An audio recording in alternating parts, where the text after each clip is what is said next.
الزاریات نام پہلے ہی لفظ والزاریات سے ماخوذ ہے۔ مراد یہ کہ وہ سورہ جس کی ابتدا لفظ الزاریات سے ہوتی ہے۔ زمانہ نزول مضامین اور انداز بیان سے صاف محسوس ہوتا ہے کہ یہ سورت اس زمانے میں نازل ہوئی ہے جب نبی صلی اللہ علیہ وسلم کی دعوت کا مقابلہ تکذیب و استہزاء اور جھوٹے الزامات سے تو بڑے زور و شور کے ساتھ ہو رہا تھا، مگر ابھی ظلم و تشدد کی چکی چلنی شروع نہیں ہوئی تھی۔ اس لیے یہ بھی اسی دور کی نازل شدہ معلوم ہوتی ہے جس میں سورہ قاف نازل ہوئی ہے۔ موضوع اور مباحث اس کا بڑا حصہ آخرت کے موضوع پر ہے اور آخر میں توحید کی دعوت پیش کی گئی ہے۔ اس کے ساتھ لوگوں کو اس بات پر بھی متنبہ کیا گیا ہے کہ انبیاء علیہم السلام کی بات نہ ماننا اور اپنے جاہلانہ تصورات پر اصرار کرنا خود انہی قوموں کے لیے تباہ کن ثابت ہوا ہے جنہوں نے یہ روش اختیار کی ہے۔ آخرت کے متعلق جو بات اس سورہ کے چھوٹے چھوٹے مگر نہایت پرمانی فقروں میں بیان کی گئی ہے وہ یہ ہے کہ انسانی زندگی کے معال و انجام کے بارے میں لوگوں کے مختلف اور متضاد عقیدے خود اس بات کا صریح ثبوت ہیں کہ ان میں سے کوئی عقیدہ بھی علم پر مبنی نہیں ہے، بلکہ ہر ایک نے قیاسات دوڑا کر اپنی جگہ جو نظریہ قائم کر لیا اسی کو وہ اپنا عقیدہ بنا کر بیٹھ گیا۔ کسی نے سمجھا کہ زندگی بعد موت نہیں ہوگی، کسی نے اس کو مانا تو تناسخ کی شکل میں مانا، کسی نے حیات اخروی اور جزا و سزا کو تسلیم کیا تو جزائے اعمال سے بچنے کے لیے طرح طرح کے سہارے تجویز کر لیے۔ اتنے بڑے اور اہم ترین بنیادی مسئلے پر جس کے بارے میں آدمی کی رائے غلط ہو جانا اس کی پوری زندگی کو غلط کر کے رکھ دیتا ہے اور ہمیشہ ہمیشہ کے لیے اس کے مستقبل کو برباد کر ڈالتا ہے، علم کے بغیر محض قیاسات کی بنا پر کوئی عقیدہ بنا لینا ایک تباہ کن حماقت ہے۔ اس کے معنی یہ ہے کہ آدمی ایک بہت بڑی غلط فہمی میں مبتلا رہ کر ساری عمر جاہلانہ غفلت میں گزار دے اور مرنے کے بعد اچانک ایک ایسی صورتحال سے دوچار ہو جس کے لیے اس نے قطعاً کوئی تیاری نہ کی تھی۔ ایسے مسئلے کے بارے میں صحیح رائے قائم کرنے کا بس ایک ہی راستہ ہے اور وہ یہ ہے کہ انسان کو آخرت کے متعلق جو علم خدا کی طرف سے اس کا نبی دے رہا ہے اس پر وہ سنجیدگی کے ساتھ غور کرے اور زمین و آسمان کے نظام اور خود اپنے وجود پر نگاہ ڈال کر کھلی آنکھوں سے دیکھے کہ کیا اس علم کے صحیح ہونے کی شہادت ہر طرف موجود نہیں ہے۔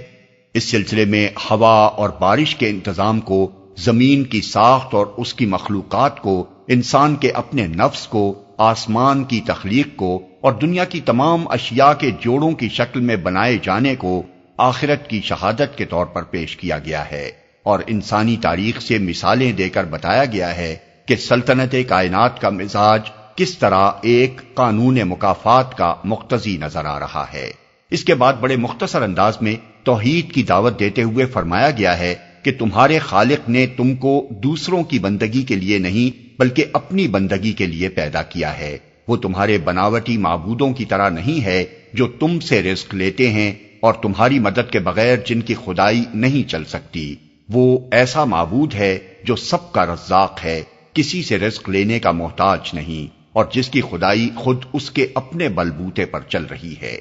اسی سلسلے میں یہ بھی بتایا گیا ہے کہ انبیاء علیہم السلام کا مقابلہ جب بھی کیا گیا ہے کسی معقول بنیاد پر نہیں بلکہ اسی ضد اور ہٹ دھرمی اور جاہلانہ غرور کی بنیاد پر کیا گیا ہے جو آج محمد صلی اللہ علیہ وسلم کے ساتھ برتی جا رہی ہے، اور اس کی محرک بجز سرکشی کے اور کوئی چیز نہیں ہے۔ پھر محمد صلی اللہ علیہ وسلم کو ہدایت فرمائی گئی ہے کہ ان سرکشوں کی طرف التفات نہ کریں اور اپنی دعوت و تذکیر کا کام کیے جائیں، کیونکہ وہ ان لوگوں کے لیے چاہے نافع نہ ہو مگر ایمان لانے والوں کے لیے نافع ہے۔ رہے وہ ظالم جو اپنی سرکشی پر مصر رہیں تو ان سے پہلے اسی روش پر چلنے والے اپنے حصے کا عذاب پا چکے ہیں اور ان کے حصے کا عذاب تیار ہے۔ بسم اللہ الرحمن الرحیم۔ شروع اللہ کے نام سے جو رحمان و رحیم ہے۔ والذاریات ذروا فالحاملات وقرا فالجاریات یسرا فالمقسمات امرا انما توعدون لصادق وَإِنَّ الدِّينَ لَوَاقِعٌ قسم ہے ان ہواؤں کی جو گرد اڑانے والی ہیں، پھر پانی سے لدے ہوئے بادل اٹھانے والی ہیں، پھر سبک رفتاری کے ساتھ چلنے والی ہیں، پھر ایک بڑے کام بارش کی تقسیم کرنے والی ہیں۔ حق یہ ہے کہ جس چیز کا تمہیں خوف دلایا جا رہا ہے وہ سچی ہے اور جزائے اعمال ضرور پیش آنی ہے۔ بادل اٹھانے والی ہیں، اس امر پر تمام مفسرین کا اتفاق ہے کہ الزاریات سے مراد پراگندہ کرنے والی اور گرد و غبار اڑانے والی ہوائیں ہیں،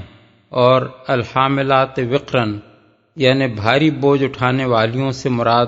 وہ ہوائیں ہیں جو سمندروں سے لاکھوں کروڑوں گیلن پانی کے بخارات بادلوں کی شکل میں اٹھا لیتی ہیں۔ یہی تفسیر حضرت عمر، حضرت علی، حضرت عبداللہ بن عباس، حضرت عبداللہ بن عمر اور مجاہد، سعید بن جبیر، حسن بصری، قتادہ اور سدی وغیرہ حضرات سے منقول ہیں۔ بارش کی تقسیم کرنے والی ہیں، الجاریات یسرن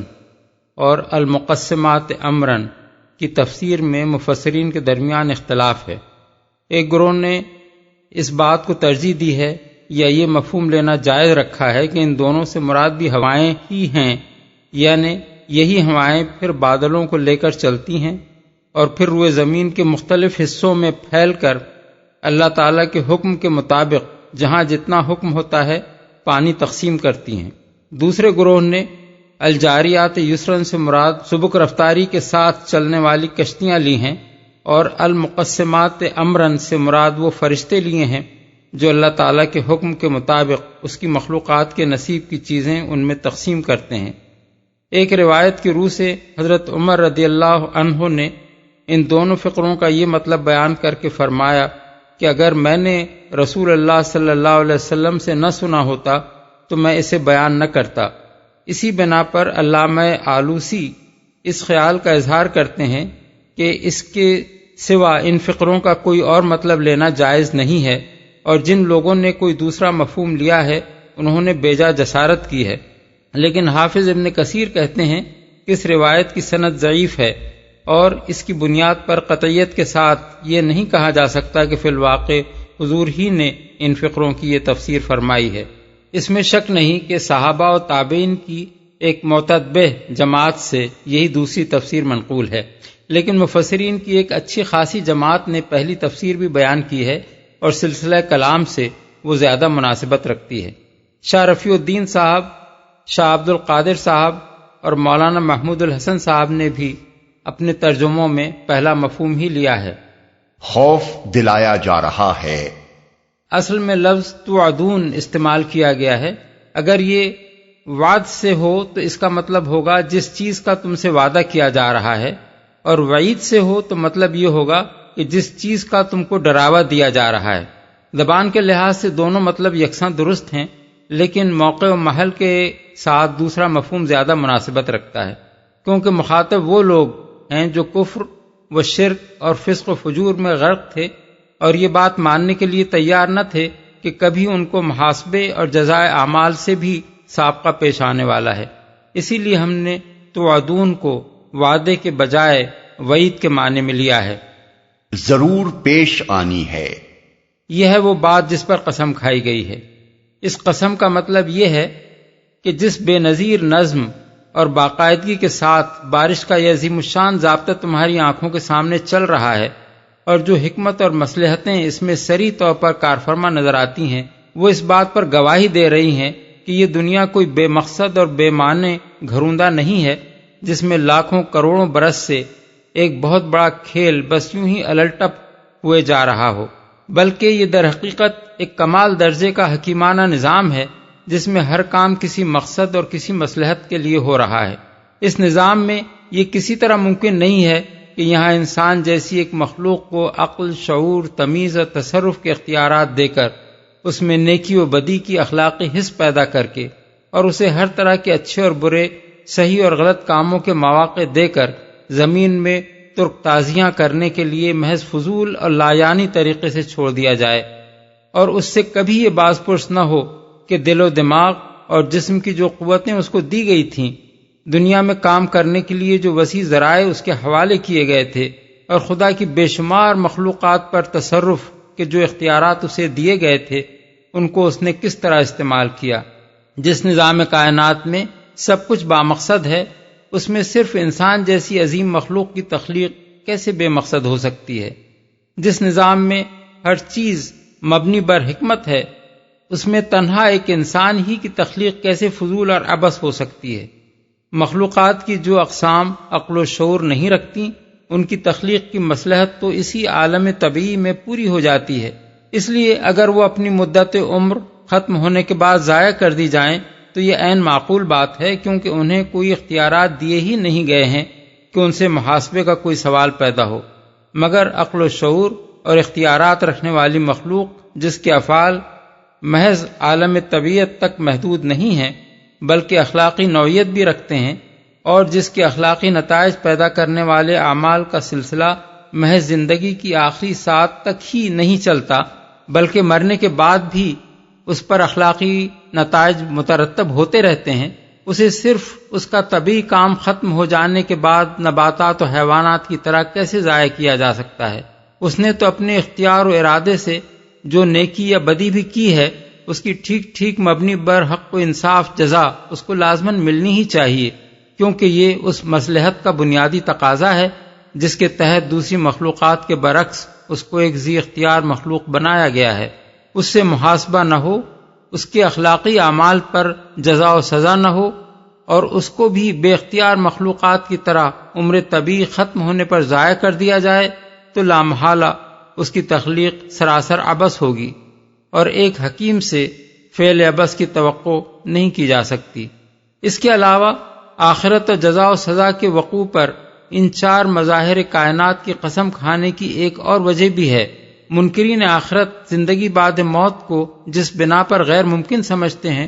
وہ یہ ہے کہ جب ہم مر کر خاک میں رل مل جائیں گے اور ہمارا ذرہ ذرہ جب زمین میں منتشر ہو جائے گا تو یہ کیسے ممکن ہے کہ یہ سارے منتشر اجزاء جسم پھر اکٹھے ہو جائیں اور ہمیں دوبارہ بنا کھڑا کیا جائے؟ اس شبہ کی غلطی ان چاروں مظاہر کائنات پر غور کرنے سے خود بخود رفع ہو جاتی ہے جنہیں آخرت کے لیے دلیل کے طور پر پیش کیا گیا ہے۔ سورج کی شعاعیں روئے زمین کے ان تمام ذخائر آب پر اثر انداز ہوتی ہیں جن تک ان کی حرارت پہنچتی ہے۔ اس عمل سے پانی کے بے حد و حساب قطرے اڑ جاتے ہیں اور اپنے مخزن میں باقی نہیں رہتے، مگر وہ فنا نہیں ہو جاتے بلکہ بھاپ بن کر ایک ایک قطرہ ہوا میں محفوظ رہتا ہے۔ پھر جب خدا کا حکم ہوتا ہے تو یہی ہوا ان قطروں کی بھاپ کو سمیٹ لاتی ہے، اس کو کثیف بادلوں کی شکل میں جمع کرتی ہے، ان بادلوں کو لے کر روئے زمین کے مختلف حصوں میں پھیل جاتی ہے، اور خدا کی طرف سے جو وقت مقرر ہے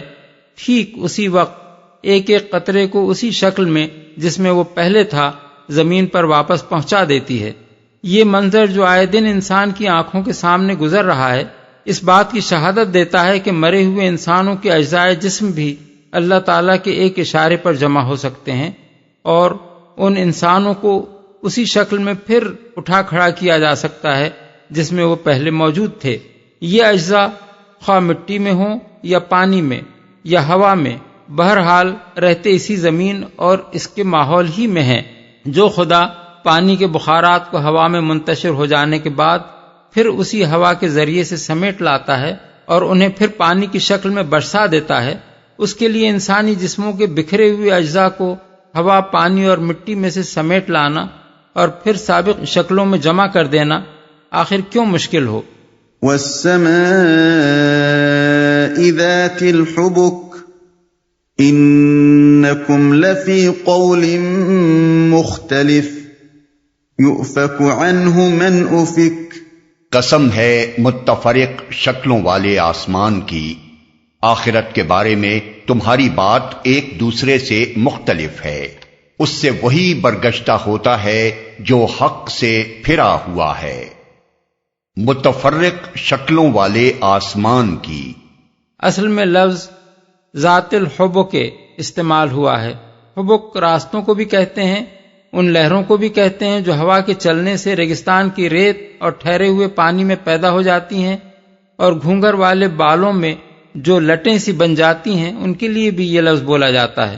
یہاں آسمان کو حبک والا یا تو اس لحاظ سے فرمایا گیا ہے کہ آسمان پر اکثر طرح طرح کی شکلوں والے بادل چھائے رہتے ہیں جن میں ہوا کے اثر سے بار بار تغیر ہوتا ہے اور کبھی کوئی شکل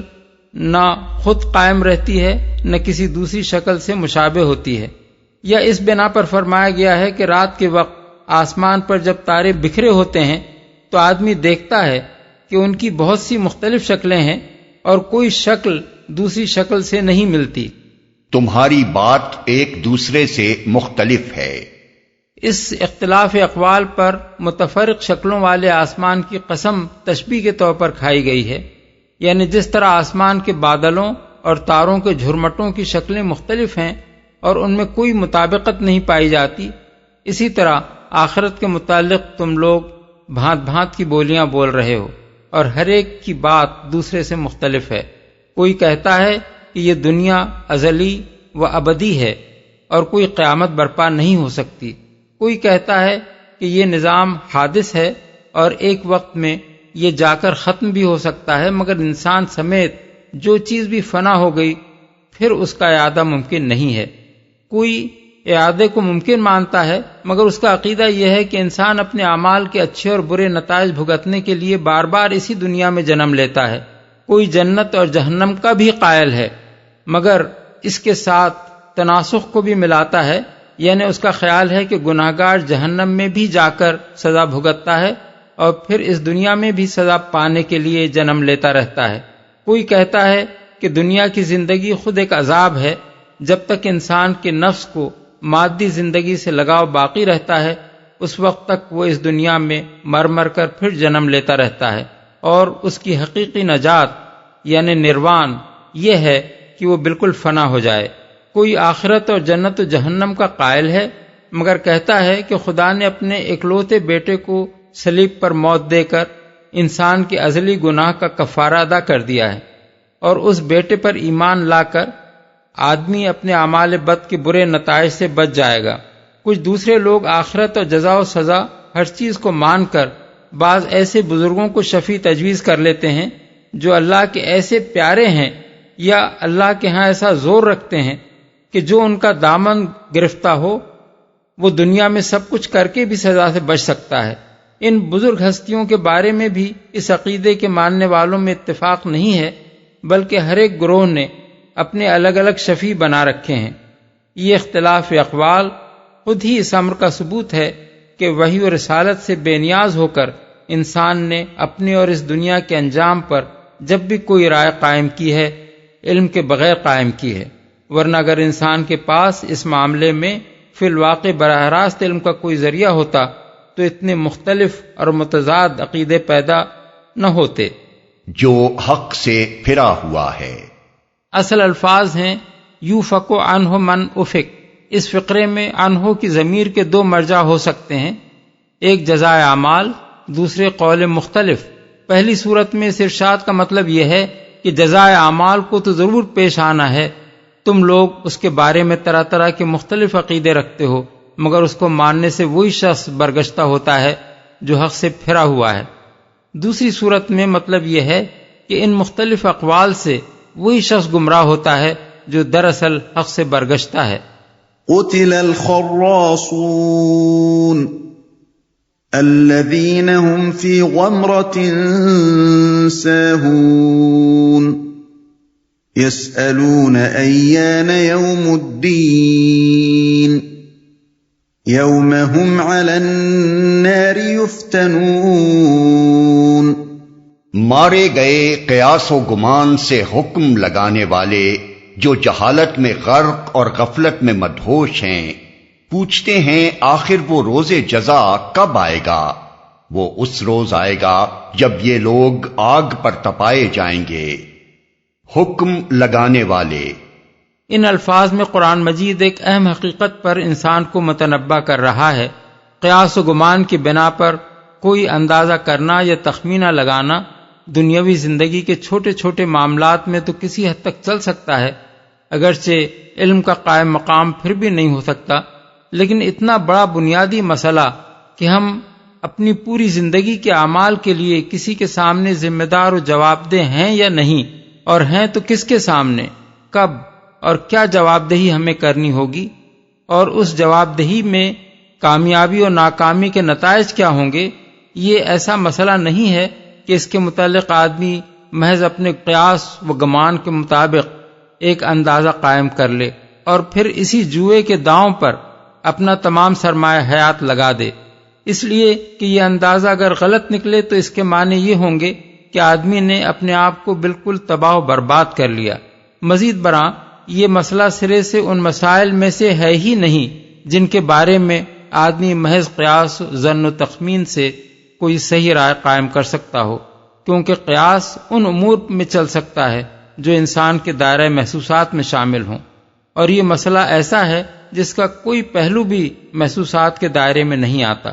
لہذا یہ بات ممکن ہی نہیں ہے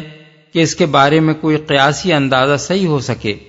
اب رہا یہ سوال کہ پھر آدمی کے لیے ان ماورائے حس و ادراک مسائل کے بارے میں رائے قائم کرنے کی صحیح صورت کیا ہے، تو اس کا جواب قرآن مجید میں جگہ جگہ یہ دیا گیا ہے، اور خود اس صورت سے بھی یہی جواب مترشح ہوتا ہے کہ انسان براہ راست خود حقیقت تک نہیں پہنچ سکتا۔ حقیقت کا علم اللہ تعالیٰ اپنے نبی کے ذریعے سے دیتا ہے، اور اس علم کی صحت کے متعلق آدمی اپنا اطمینان اس طریقے سے کر سکتا ہے کہ زمین اور آسمان اور خود اس کے اپنے نفس میں جو بے شمار نشانیاں موجود ہیں ان پر غیر نگاہ ڈال کر دیکھے اور پھر بے لاگ طرز پر سوچے کہ یہ نشانیاں آیا اس حقیقت کی شہادت دے رہی ہیں جو نبی بیان کر رہا ہے، یا ان مختلف نظریات کی تائید کرتی ہیں جو دوسرے لوگوں نے اس کے بارے میں پیش کیے ہیں۔ خدا اور آخرت کے متعلق علمی تحقیق کا یہی ایک طریقہ ہے جو قرآن میں بتایا گیا ہے۔ اس سے ہٹ کر جو بھی اپنے قیاسی اندازوں پر چلا وہ مارا گیا۔ غفلت میں مدہوش ہیں،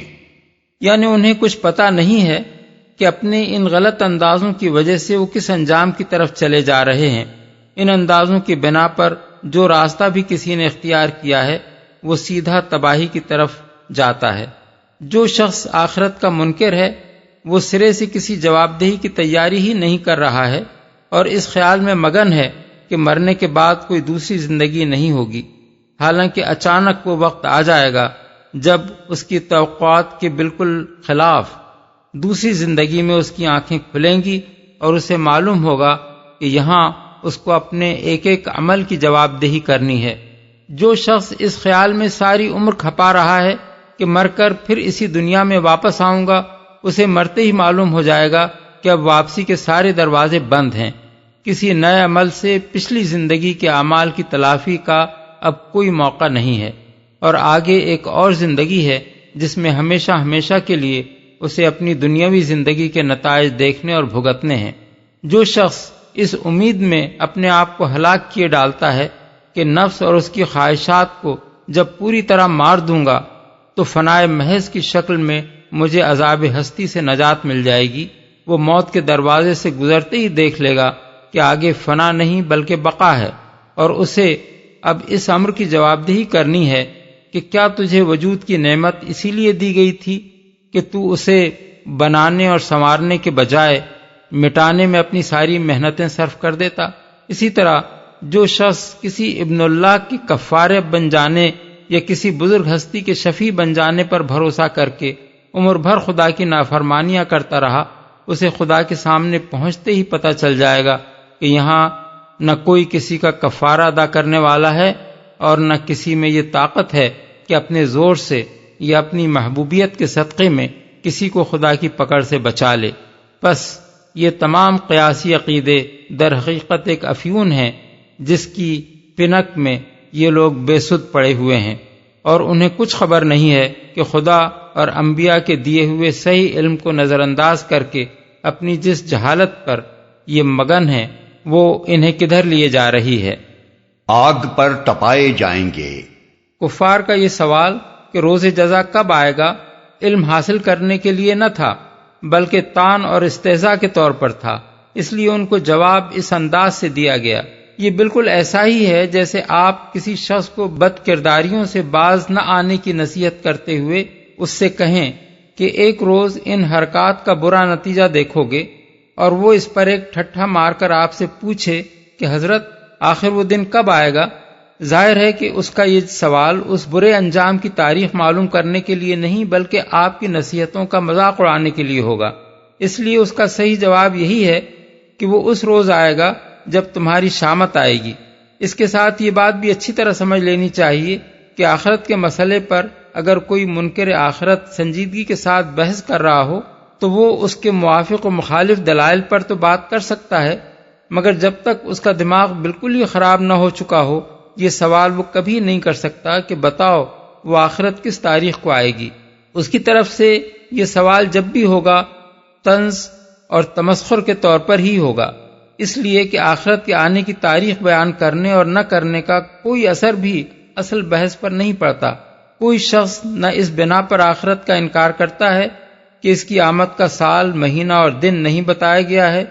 اور نہ یہ سن کر اس کی آمد کو مان سکتا ہے کہ وہ فلاں سال، فلاں مہینے کی فلاں تاریخ کو آئے گی۔ تاریخ کا تعین سرے سے کوئی دلیل ہی نہیں ہے کہ وہ کسی منکر کو اقرار پر آمادہ کر دے، کیونکہ اس کے بعد پھر یہ سوال پیدا ہو جاتا ہے کہ وہ دن آنے سے پہلے آخر کیسے یہ یقین کر لیا جائے کہ اس روز واقعی آخرت برپا ہو جائے گی۔ ذوقوا فتنتكم هذا الذي كنتم به تستعجلون۔ ان سے کہا جائے گا اب چکھو مزہ اپنے فتنے کا، یہ وہی چیز ہے جس کے لیے تم جلدی مچا رہے تھے۔ چکھو مزہ اپنے فتنے کا۔ فتنے کا لفظ یہاں دو معنی دے رہا ہے۔ ایک معنی یہ ہے کہ اپنے اس عذاب کا مزہ چکھو، دوسرے معنی یہ کہ اپنے اس فتنے کا مزہ چکھو جو تم نے دنیا میں برپا کر رکھا تھا۔ عربی زبان میں اس لفظ کے ان دونوں مفہوموں کی یکساں گنجائش ہے۔ جس کے لیے تم جلدی مچا رہے تھے۔ کفار کا یہ پوچھنا کہ آخر وہ روز جزا کب آئے گا اپنے اندر خود یہ مفہوم رکھتا تھا کہ اس کے آنے میں دیر کیوں لگ رہی ہے۔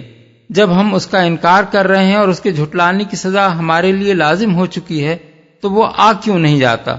اسی لیے جہنم کی آگ میں جب وہ تپ رہے ہوں گے اس وقت ان سے کہا جائے گا کہ یہ ہے وہ چیز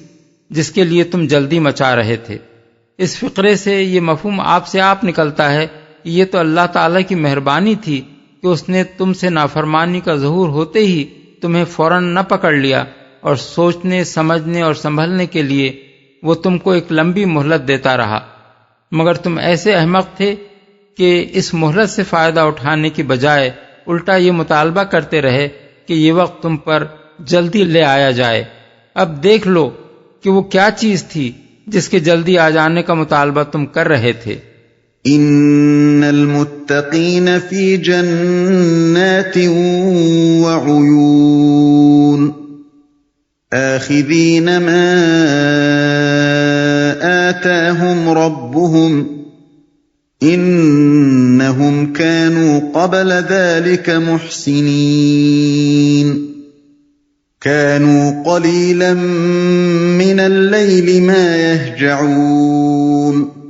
البتہ متقی لوگ اس روز باغوں اور چشموں میں ہوں گے، جو کچھ ان کا رب انہیں دے گا اسے خوشی خوشی لے رہے ہوں گے۔ وہ اس دن کے آنے سے پہلے نیکوکار تھے،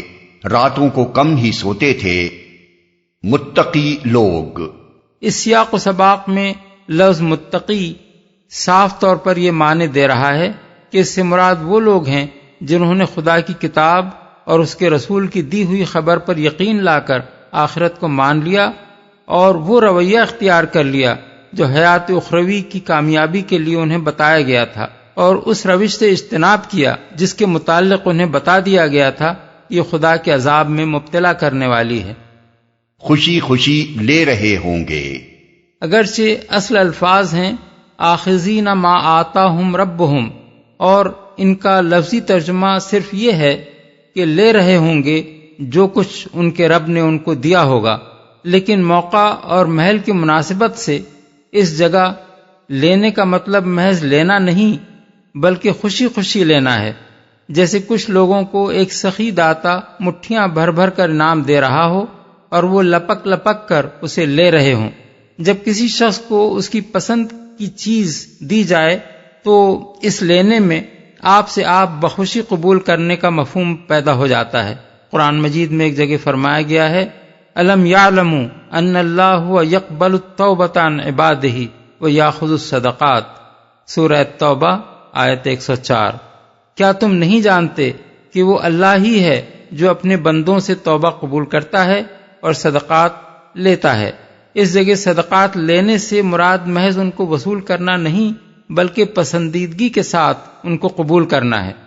راتوں کو کم ہی سوتے تھے۔ مفسرین کے گروہ نے اس آیت کا مطلب یہ لیا ہے کہ کم ہی ایسا ہوتا تھا کہ وہ رات بھر سو کر گزار دیں اور اس کا کچھ نہ کچھ حصہ کم یا زیادہ ابتدائے شب میں یا وسط شب میں یا آخر شب میں جا کر اللہ تعالی کی عبادت میں صرف نہ کریں۔ یہ تفسیر تھوڑے تھوڑے لفظی اختلافات کے ساتھ حضرات ابن عباس، انس بن مالک، محمد الباقر، مطرف بن عبداللہ، ابو العالیہ، مجاہد، قتادہ، ربیع بن انس وغیرہ سے منقول ہے۔ دوسرے گروہ نے اس کے معنی یہ بیان کیے ہیں کہ وہ اپنی راتوں کا زیادہ حصہ اللہ جل شانہ کی عبادت میں گزارتے تھے اور کم سوتے تھے۔ یہ قول حضرات حسن بصری، احنف بن قیس اور ابن شہاب زہری کا ہے۔ بعد کے مفسرین و مترجمین نے اسی کو ترجیح دی ہے کیونکہ آیت کے الفاظ اور موقع و محل کے لحاظ سے یہی تفسیر زیادہ مناسبت رکھتی نظر آتی ہے، اسی لیے ہم نے ترجمے میں یہی معنی اختیار کیے ہیں۔ وَبِالْأَسْحَارِ هُمْ يَسْتَغْفِرُونَ وَفِي أَمْوَالِهِمْ حَقٌّ لِلسَّائِلِ وَالْمَحْرُومِ۔ پھر وہی رات کے پچھلے پہروں میں معافی مانگتے تھے اور ان کے مالوں میں حق تھا سائل اور محروم کے لیے، معافی مانگتے تھے۔ یعنی وہ ان لوگوں میں سے نہ تھے جو اپنی راتیں فسق و فجور اور فواحش میں گزارتے رہے اور پھر بھی کسی استغفار کا خیال تک انہیں نہ آیا۔ اس کے برعکس ان کا حال یہ تھا کہ رات کا اچھا خاصا حصہ عبادت الہی میں صرف کر دیتے تھے اور پھر بھی پچھلے پہروں میں اپنے رب کے حضور معافی مانگتے تھے کہ آپ کی بندگی کا جو حق ہم پر تھا اس کے ادا کرنے میں ہم سے تقصیر ہوئی۔ ہم یستغفرون کے الفاظ میں ایک اشارہ اس بات کی طرف بھی نکلتا ہے کہ یہ روش انہی کو زیبا تھی، وہی اس شان عبودیت کے اہل تھے کہ اپنے رب کی بندگی میں جان بھی لڑائیں اور پھر اس پر پھولنے اور اپنی نیکی پر فخر کرنے کے بجائے گڑ گڑا کر اپنی کوتاہیوں کی معافی بھی مانگیں۔ یہ ان بے شرم گناہ گاروں کا رویہ نہ ہو سکتا تھا جو گناہ بھی کرتے تھے اور اوپر سے اکڑتے بھی تھے۔ سائل اور محروم کے لیے۔ بالفاظ دیگر ایک طرف اپنے رب کا حق وہ اس طرح پہچانتے اور ادا کرتے تھے، دوسری طرف بندوں کے ساتھ ان کا معاملہ یہ تھا جو کچھ بھی اللہ نے ان کو دیا تھا، خواہ تھوڑا یا بہت، اس میں وہ صرف اپنا اور اپنے بال بچوں ہی کا حق نہیں سمجھتے تھے بلکہ ان کو یہ احساس تھا کہ ہمارے اس مال میں ہر اس بندہ خدا کا حق ہے جو ہماری مدد کا محتاج ہو۔ وہ بندوں کی مدد خیرات کے طور پر نہیں کرتے تھے کہ اس پر ان سے شکریہ کے طالب ہوتے اور ان کو اپنا زیر بار احسان ٹھہراتے، بلکہ وہ اسے ان کا حق سمجھتے تھے اور اپنا فرض سمجھ کر ادا کرتے تھے۔ پھر ان کی یہ خدمت خلق صرف انہی لوگوں تک محدود نہ تھی جو خود سائل بن کر ان کے پاس مدد مانگنے کے لیے آتے، بلکہ جس کے متعلق بھی ان کے علم میں یہ بات آ جاتی کہ وہ اپنی روزی پانے سے محروم رہ گیا ہے، اس کی مدد کے لیے وہ خود بے چین ہو جاتے تھے۔ کوئی یتیم بچہ جو بے سہارا رہ گیا ہو، کوئی بیوہ جس کا کوئی سر دھرا نہ ہو، کوئی معذور جو اپنی روزی کے لیے ہاتھ پاؤں نہ مار سکتا ہو، کوئی شخص جس کا روزگار چھوٹ گیا ہو یا جس کی کمائی اس کی ضروریات کے لیے کافی نہ ہو رہی ہو، کوئی شخص جو کسی آفت کا شکار ہو گیا ہو اور اپنے نقصان کی تلافی خود نہ کر سکتا ہو۔ غرض کوئی حاجت مند ایسا نہ تھا جس کی حالت ان کے علم میں آئی ہو اور وہ اس کی دستگیری کر سکتے ہوں اور پھر بھی انہوں نے اس کا حق مان کر اس کی مدد کرنے سے دریغ کیا ہو۔ یہ 3 صفات ہیں جن کی بنا پر اللہ تعالیٰ ان کو متقی اور محسن قرار دیتا ہے اور فرماتا ہے کہ انہی صفات نے ان کو جنت کا مستحق بنایا ہے۔ ایک یہ کہ آخرت پر ایمان لا کر انہوں نے ہر اس روش سے پرہیز کیا جسے اللہ اور اس کے رسول نے اخروی زندگی کے لیے تباہ کن بتایا تھا۔ دوسرے یہ کہ انہوں نے اللہ کی بندگی کا حق اپنی جان لڑا کر ادا کیا اور اس پر فخر کرنے کے بجائے استغفار ہی کرتے رہے۔ تیسرے یہ کہ انہوں نے اللہ کے بندوں کی خدمت ان پر احسان سمجھ کر نہیں بلکہ اپنا فرض اور ان کا حق سمجھ کر کی۔ اس مقام پر یہ بات اور جان لینی چاہیے کہ اہل ایمان کے اموال میں سائل اور محروم کے جس حق کا یہاں ذکر کیا گیا ہے اس سے مراد زکوٰۃ نہیں ہے جسے شرعاً ان پر فرض کر دیا گیا ہے، بلکہ یہ وہ حق ہے جو زکوٰۃ ادا کرنے کے بعد بھی ایک صاحب استطاعت مومن اپنے مال میں خود محسوس کرتا ہے اور اپنے دل کی رغبت سے اس کو ادا کرتا ہے،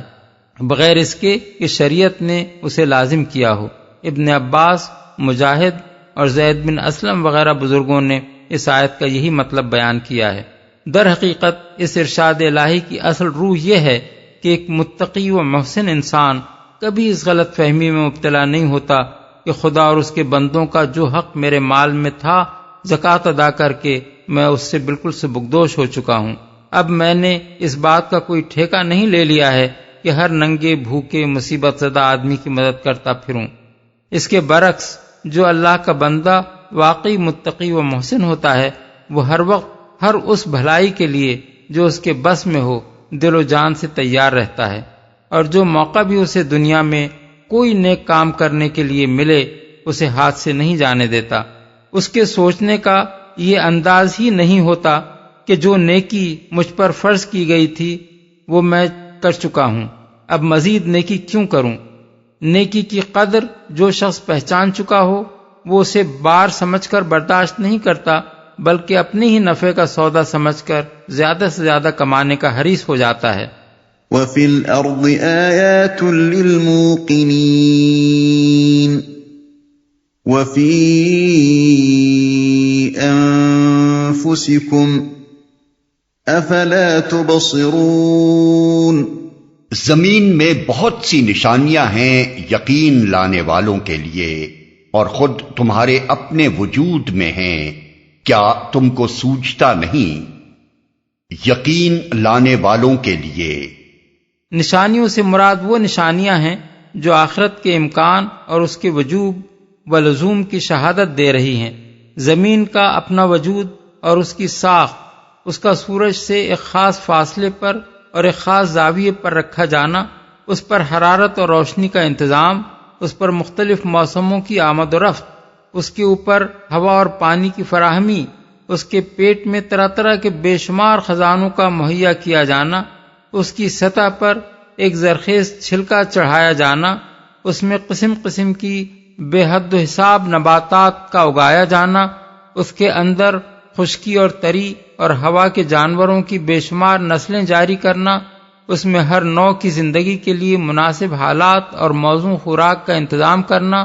اس پر انسان کو وجود میں لانے سے پہلے وہ تمام ذرائع و وسائل فراہم کر دینا جو تاریخ کے ہر مرحلے میں اس کی روز افزوں ضروریات ہی کا نہیں بلکہ اس کی تہذیب و تمدن کے ارتقاء کا ساتھ بھی دیتے چلے جائیں،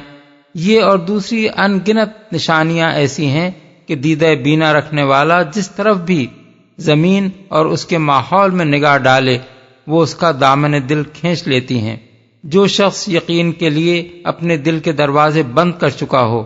اس کی بات تو دوسری ہے، وہ ان میں اور سب کچھ دیکھ لے گا، بس حقیقت کی طرف اشارہ کرنے والی کوئی نشانی ہی نہ دیکھے گا، مگر جس کا دل تعصب سے پاک اور سچائی کے لیے کھلا ہوا ہے وہ ان چیزوں کو دیکھ کر ہرگز یہ تصور قائم نہ کرے گا کہ یہ سب کچھ کسی اتفاقی دھماکے کا نتیجہ ہے جو کئی ارب سال پہلے کائنات میں اچانک برپا ہوا تھا، بلکہ اسے یقین آ جائے گا کہ یہ کمال درجے کی حکیمانہ صنعت ضرور ایک قادر مطلق اور دانا و بینا خدا کی تخلیق ہے، اور وہ خدا جس نے یہ زمین بنائی ہے نہ اس بات سے عاجز ہو سکتا ہے کہ انسان کو مرنے کے بعد دوبارہ پیدا کر دے، اور نہ ایسا نادان ہو سکتا ہے کہ اپنی زمین میں عقل و شعور رکھنے والی ایک مخلوق کو اختیارات دے کر بے نتھے بیل کی طرح چھوڑ دے۔ اختیارات کا دیا جانا آپ سے آپ محاسبے کا تقاضا کرتا ہے، جو اگر نہ ہو تو حکمت اور انصاف کے خلاف ہوگا۔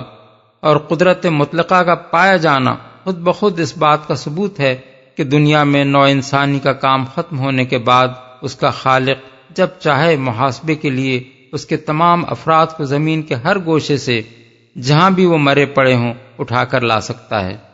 اور خود تمہارے اپنے وجود میں ہیں،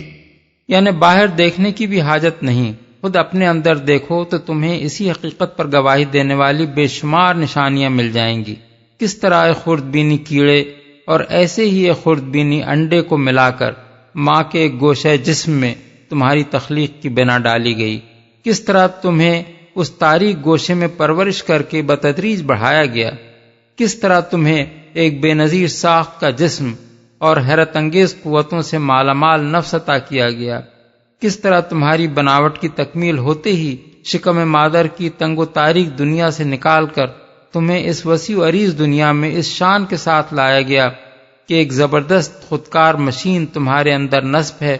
جو روز پیدائش سے جوانی اور بڑھاپے تک سانس لینے، غذا ہضم کرنے، خون بنانے اور رگ رگ میں اس کو دوڑانے، فضلات خارج کرنے، تحلیل شدہ اجزاء جسم کی جگہ دوسرے اجزاء تیار کرنے اور اندر سے پیدا ہونے والی یا باہر سے آنے والی آفات کا مقابلہ کرنے اور نقصانات کی تلافی کرنے، حتیٰ کہ تھکاوٹ کے بعد تمہیں آرام کے لیے صلح دینے تک کا کام خود بخود کیے جاتی ہے،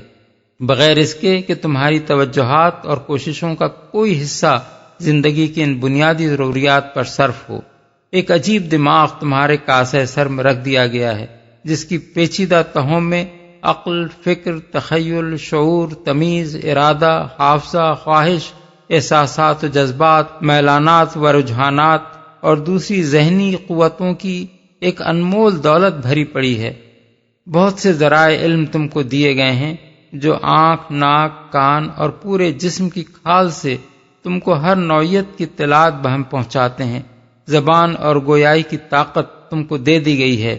جس کے ذریعے سے تم اپنے معافی ضمیر کا اظہار کر سکتے ہو، اور پھر تمہارے وجود کی اس پوری سلطنت پر تمہاری انا کو ایک رئیس بنا کر بٹھا دیا گیا ہے۔ ان تمام قوتوں سے کام لے کر رائیں قائم کرو اور یہ فیصلہ کرو کہ تمہیں کن راہوں میں اپنے اوقات، محنتوں اور کوششوں کو صرف کرنا ہے، کیا چیز رد کرنی ہے اور کیا قبول کرنی ہے، کس چیز کو اپنا مقصود بنانا ہے اور کس کو نہیں بنانا۔ یہ ہستی بنا کر جب تمہیں دنیا میں لایا گیا تو ذرا دیکھو کہ یہاں آتے ہی کتنا سر و سامان تمہاری پرورش، نشو و نما اور ترقی و تکمیل ذات کے لیے تیار تھا، جس کی بدولت تم زندگی کے ایک خاص مرحلے پر پہنچ کر اپنے ان اختیارات کو استعمال کرنے کے قابل ہو گئے۔ ان اختیارات کو استعمال کرنے کے لیے زمین میں تم کو ذرائع دیے گئے، مواقع فراہم کیے گئے، بہت سی چیزوں پر تم کو تصرف کی طاقت دی گئی، بہت سے انسانوں کے ساتھ تم نے طرح طرح کے معاملات کیے، تمہارے سامنے کفر و ایمان، فسق و طاعت، ظلم و انصاف، نیکی و بدی، حق و باطل کی تمام راہیں کھلی ہوئی تھیں، اور ان راہوں میں سے ہر ایک کی طرف بلانے والے اور ہر ایک کی طرف لے جانے والے اسباب موجود تھے۔ تم میں سے جس نے جس راہ کو بھی انتخاب کیا اپنی ذمہ داری پر کیا، کیونکہ فیصلہ و انتخاب کی طاقت اس کے اندر ودیعت تھی۔ ہر ایک کے اپنے ہی انتخاب کے مطابق اس کی نیتوں اور ارادوں کو عمل میں لانے کے جو مواقع اس کو حاصل ہوئے ان سے فائدہ اٹھا کر کوئی نیک بنا اور کوئی بد، کسی نے ایمان کی راہ اختیار کی اور کسی نے کفر و شرک یا دہریت کی راہ لی، کسی نے اپنے نفس کو ناجائز خواہشات سے روکا اور کوئی بندگی نفس میں سب کچھ کر گزرا، کسی نے ظلم کیا اور کسی نے ظلم سہا، کسی نے حقوق ادا کیے اور کسی نے حقوق مارے،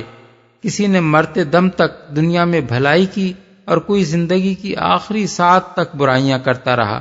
کسی نے حق کا بول بالا کرنے کے لیے جان لڑائی اور کوئی باطل کو سر بلند کرنے کے لیے اہل حق پر دست درازیاں کرتا رہا۔ اب کیا کوئی شخص جس کے حیے کی آنکھیں بالکل ہی پھوٹ نہ گئی ہوں یہ کہہ سکتا ہے کہ اس طرح کی ایک ہستی زمین پر اتفاقاً وجود میں آ گئی ہے؟ کوئی حکمت اور کوئی منصوبہ اس کے پیچھے کار فرما نہیں ہے؟ زمین پر اس کے ہاتھوں یہ سارے ہنگامے جو برپا ہو رہے ہیں سب بے مقصد ہیں اور بے نتیجہ ہی ختم ہو جانے والے ہیں۔ کسی بھلائی کا کوئی ثمرہ اور کسی بدی کا کوئی پھل نہیں، کسی ظلم کی کوئی داد اور کسی ظالم کی کوئی باز پرس نہیں؟ اس طرح کی باتیں ایک عقل کا اندھا تو کہہ سکتا ہے، یا پھر وہ شخص کہہ سکتا ہے جو پہلے سے قسم کھائے بیٹھا ہے کہ تخلیق انسان کے پیچھے کسی حکیم کی حکمت کو نہیں ماننا ہے۔ مگر ایک غیر متعصب صاحب عقل آدمی یہ مانے بغیر نہیں رہ سکتا کہ انسان کو جس طرح جن قوتوں اور قابلیتوں کے ساتھ اس دنیا میں پیدا کیا گیا ہے اور جو حیثیت اس کو یہاں دی گئی ہے، وہ یقیناً ایک بہت بڑا حکیمانہ منصوبہ ہے، اور جس خدا کا یہ منصوبہ ہے اس کی حکمت لازماً یہ تقاضا کرتی ہے کہ انسان سے اس کے اعمال کی باز پرس ہو، اور اس کی قدرت کے بارے میں یہ گمان کرنا ہرگز درست نہیں ہو سکتا کہ جس انسان کو وہ ایک خوردبینی خلیے سے شروع کر کے اس مرتبے تک پہنچا چکا ہے اسے پھر وجود میں نہ لا سکے گا۔ وَفِي السَّمَاءِ رِزْقُكُمْ وَمَا تُوعَدُونَ فَوَرَبِّ السَّمَاءِ وَالْأَرْضِ إِنَّهُ لَحَقٌّ مِثْلَ مَا أَنَّكُمْ تَنطِقُونَ۔ آسمان ہی میں ہے تمہارا رزق بھی اور وہ چیز بھی جس کا تم سے وعدہ کیا جا رہا ہے، پس قسم ہے آسمان اور زمین کے مالک کی، یہ بات حق ہے ایسی ہی یقینی جیسے تم بول رہے ہو، جس کا تم سے وعدہ کیا جا رہا ہے۔ آسمان سے مراد یہاں عالم بالا ہے، رزق سے مراد وہ سب کچھ ہے جو دنیا میں انسان کو جینے اور کام کرنے کے لیے دیا جاتا ہے، اور ما توعدون سے مراد قیامت، حشر و نشر، محاسبہ و باز پرس، جزا و سزا اور جنت و دوزخ ہیں، جن کے رونما ہونے کا وعدہ تمام کتب آسمانی میں اور اس قرآن میں کیا جاتا رہا ہے۔ ارشاد الہی کا مطلب یہ ہے کہ عالم بالا ہی سے یہ فیصلہ ہوتا ہے کہ تم میں سے کس کو کیا کچھ دنیا میں دیا جائے، اور وہیں سے یہ فیصلہ بھی ہونا ہے کہ تمہیں باز پرس اور جزائے اعمال کے لیے کب بلایا جائے۔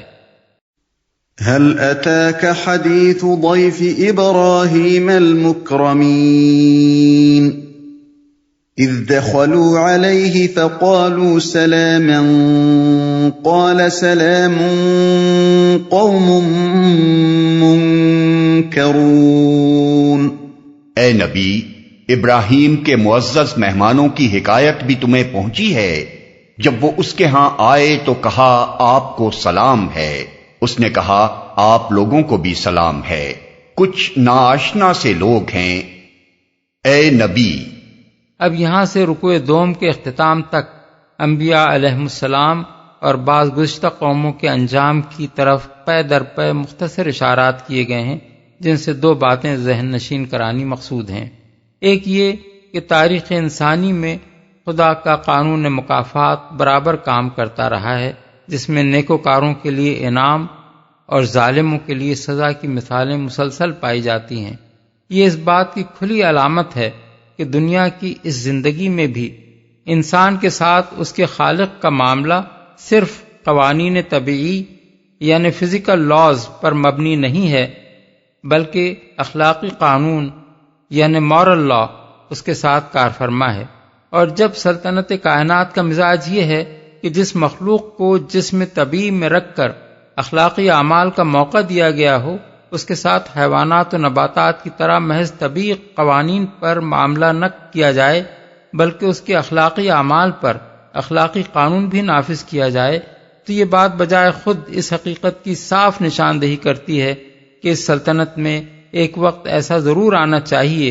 جب اس طبیعی دنیا میں انسان کا کام ختم ہو جانے کے بعد خالص اخلاقی قانون کے مطابق اس کے اخلاقی اعمال کے نتائج پوری طرح برآمد ہوں، کیونکہ اس طبیعی دنیا میں وہ مکمل طور پر برآمد نہیں ہو سکتے۔ دوسری بات جو ان تاریخی اشارات سے ذہن نشین کرائی گئی ہے وہ یہ ہے کہ جن قوموں نے بھی انبیاء علیہم السلام کی بات نہ مانی اور اپنی زندگی کا پورا رویہ توحید، رسالت اور آخرت کے انکار پر قائم کیا، وہ آخر کار ہلاکت کی مستحق ہو کر رہیں۔ تاریخ کا یہ مسلسل تجربہ اس بات پر شاہد ہے کہ خدا کا قانون اخلاق جو انبیاء کے ذریعے سے دیا گیا اور اس کے مطابق انسانی اعمال کی باز پرس جو آخرت میں ہونی ہے، سراسر مبنی بر حقیقت ہے، کیونکہ جس قوم نے بھی اس قانون سے بے نیاز ہو کر اپنے آپ کو غیر ذمہ دار اور غیر جواب دہ سمجھتے ہوئے دنیا میں اپنا رویہ متعین کیا ہے، وہ آخر کار سیدھی تباہی کی طرف گئی ہے۔ حکایت بھی تمہیں پہنچی ہے۔ یہ قصہ قرآن مجید میں 3 مقامات پر پہلے گزر چکا ہے۔ ملاحظہ ہو تفہیم القرآن جلد 2 صفحہ 353 تا 355، 509 تا 511، جلد 1 صفحہ 696۔ کچھ ناآشنا سے لوگ ہیں۔ سیاق و سباق کو دیکھتے ہوئے اس فقرے کے 2 معنی ہو سکتے ہیں۔ ایک یہ کہ حضرت ابراہیم علیہ السلام نے خود ان مہمانوں سے فرمایا کہ آپ حضرات سے کبھی پہلے شرف نیاز حاصل نہیں ہوا، آپ شاید اس علاقے میں نئے تشریف لائے ہیں۔ دوسرے یہ کہ ان کے سلام کا جواب دے کر حضرت ابراہیم نے اپنے دل میں کہا یا گھر میں ضیافت کا انتظام کرنے کے لیے جاتے ہوئے اپنے خادموں سے فرمایا کہ یہ کچھ اجنبی سے لوگ ہیں، پہلے کبھی اس علاقے میں اس شان اور وضع قطع کے لوگ دیکھنے میں نہیں آئے۔ فراغ إلى أهله فجاء بعجل سمين فقربه إليهم قال ألا تأكلون فأوجس منهم خيفة قالوا لا تخف وبشروه بغلام عليم۔ پھر وہ چپکے سے اپنے گھر والوں کے پاس گیا اور ایک موٹا تازہ بچڑا لا کر مہمانوں کے آگے پیش کیا۔ اس نے کہا آپ حضرات کھاتے نہیں؟ پھر وہ اپنے دل میں ان سے ڈرا۔ انہوں نے کہا ڈریے نہیں، اور اسے ایک ذی علم لڑکے کی پیدائش کا مژدہ سنایا۔ اپنے گھر والوں کے پاس گیا، یعنی اپنے مہمانوں سے یہ نہیں کہا کہ میں آپ کے لیے کھانے کا انتظام کرتا ہوں، بلکہ انہیں بٹھا کر خاموشی سے ضیافت کا انتظام کرنے چلے گئے تاکہ مہمان تکلفاً یہ نہ کہیں کہ اس تکلیف کی کیا حاجت ہے۔ موٹا تازہ بچڑا۔ سورہ ہود میں عجل حنیز یعنی بھنے ہوئے بچھڑے کے الفاظ ہیں۔ یہاں بتایا گیا ہے کہ آپ نے خوب چھانٹ کر موٹا تازہ بچھڑا بھنوایا تھا۔ اپنے دل میں ان سے ڈرا، یعنی جب ان کے ہاتھ کھانے کی طرف نہ بڑھے تو حضرت ابراہیم کے دل میں خوف پیدا ہوا۔ اس خوف کی وجہ یہ بھی ہو سکتی ہے کہ اجنبی مسافروں کا کسی کے گھر جا کر کھانے سے پرہیز کرنا قبائلی زندگی میں اس بات کی علامت ہوتا ہے کہ وہ کسی برے ارادے سے آئے ہیں، لیکن اغلب یہ ہے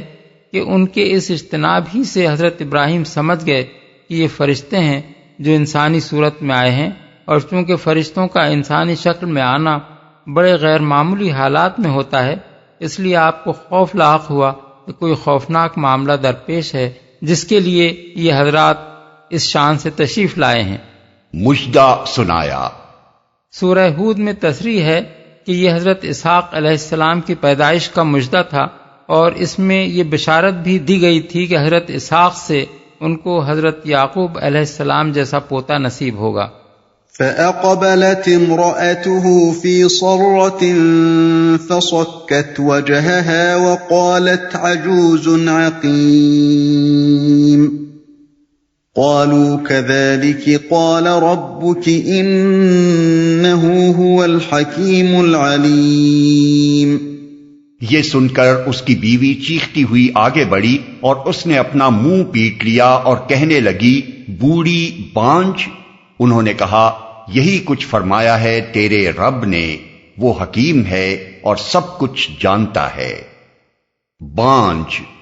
یعنی ایک تو میں بوڑھی، اوپر سے بانجھ، اب میرے ہاں بچہ ہوگا۔ بائبل کا بیان ہے کہ اس وقت حضرت ابراہیم کی عمر 100 سال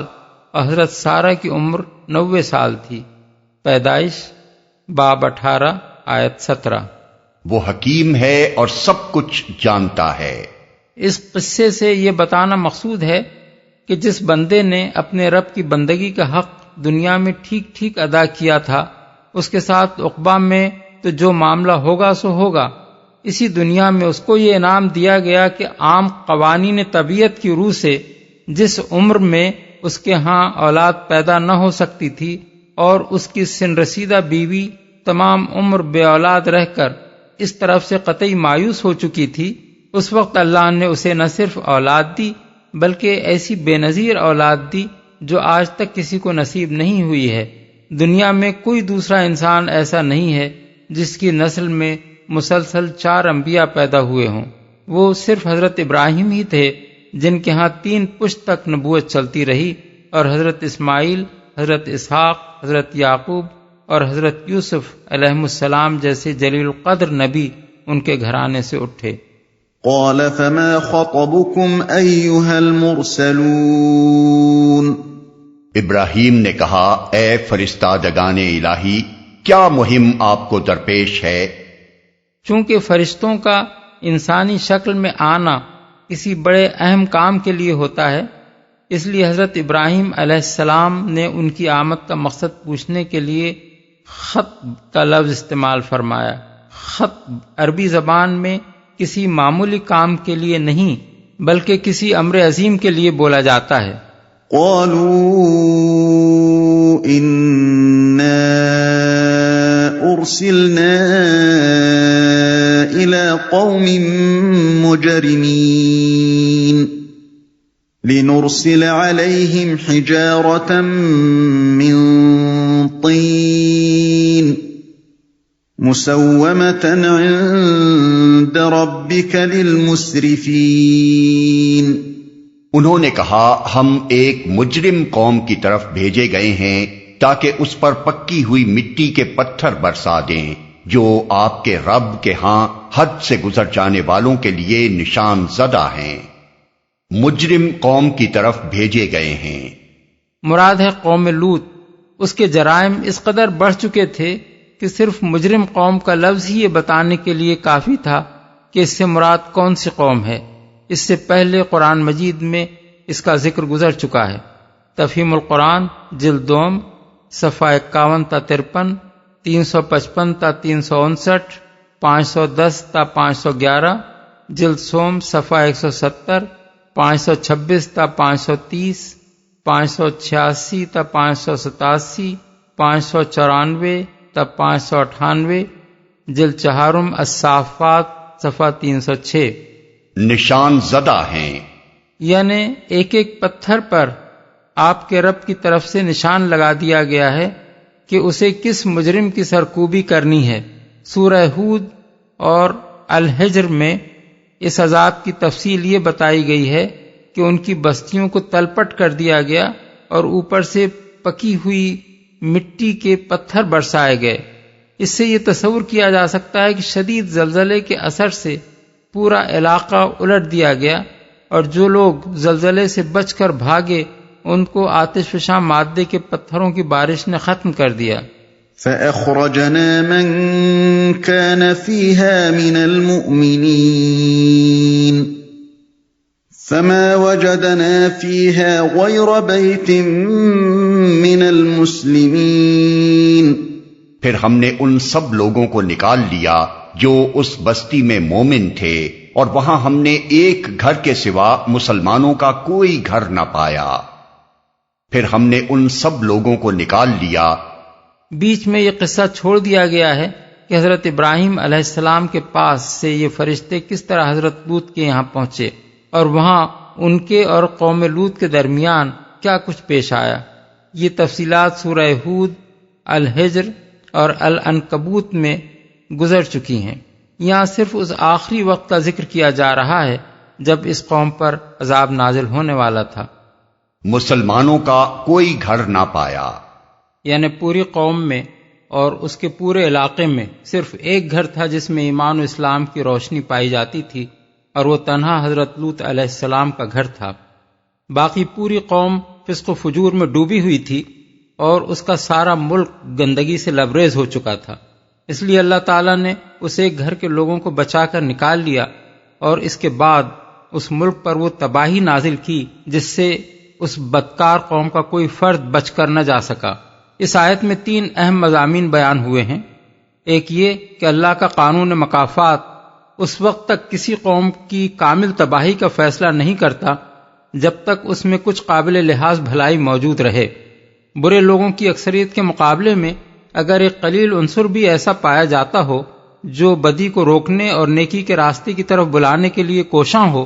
تو اللہ تعالیٰ اسے کام کرنے کا موقع دیتا ہے اور اس قوم کی مہلت میں اضافہ کرتا رہتا ہے جو ابھی خیر سے بالکل خالی نہیں ہوئی ہے۔ مگر جب حالت یہ ہو جائے کہ کسی قوم کے اندر آٹے میں نمک کے برابر بھی خیر باقی نہ رہے تو ایسی صورت میں اللہ کا قانون یہ ہے کہ جو دو چار نیک انسان اس کی بستیوں میں برائی کے خلاف لڑتے لڑتے تھک کر عاجز آ چکے ہوں انہیں وہ اپنی قدرت سے کسی نہ کسی طرح بچا کر نکال دیتا ہے اور باقی لوگوں کے ساتھ وہی معاملہ کرتا ہے جو ہر ہوش مند مالک اپنے سڑے ہوئے پھلوں کے ساتھ کیا کرتا ہے۔ دوسرے یہ کہ مسلمان صرف اسی امت کا نام نہیں ہے جو محمد صلی اللہ علیہ وسلم کی پیرو ہے، بلکہ آپ سے پہلے کے تمام انبیاء اور ان کے پیرو بھی مسلمان ہی تھے۔ ان کے ادیان الگ الگ نہ تھے کہ کوئی دین ابراہیمی ہو اور کوئی موسوی اور کوئی عیسوی، بلکہ وہ سب مسلم تھے اور ان کا دین یہی اسلام تھا۔ قرآن مجید میں یہ حقیقت جگہ جگہ اتنی وضاحت کے ساتھ بیان کی گئی ہے کہ اس میں کسی اشتباہ کی گنجائش نہیں ہے۔ مثال کے طور پر حسب ذیل آیات ملاحظہ ہوں: سورہ البقرہ 128، 131، 132، 133، آل عمران آیت 67، المائدہ آیات 44، 111، یونس آیات 72، 84، سورہ یوسف آیت 101، الاعراف آیت 126، النمل آیات 31، 42، 44۔ تیسرے یہ کہ مومن اور مسلم کے الفاظ اس آیت میں بالکل ہم معنی استعمال ہوئے ہیں۔ اس آیت کو اگر سورہ حجرات کی آیت 14 کے ساتھ ملا کر پڑھا جائے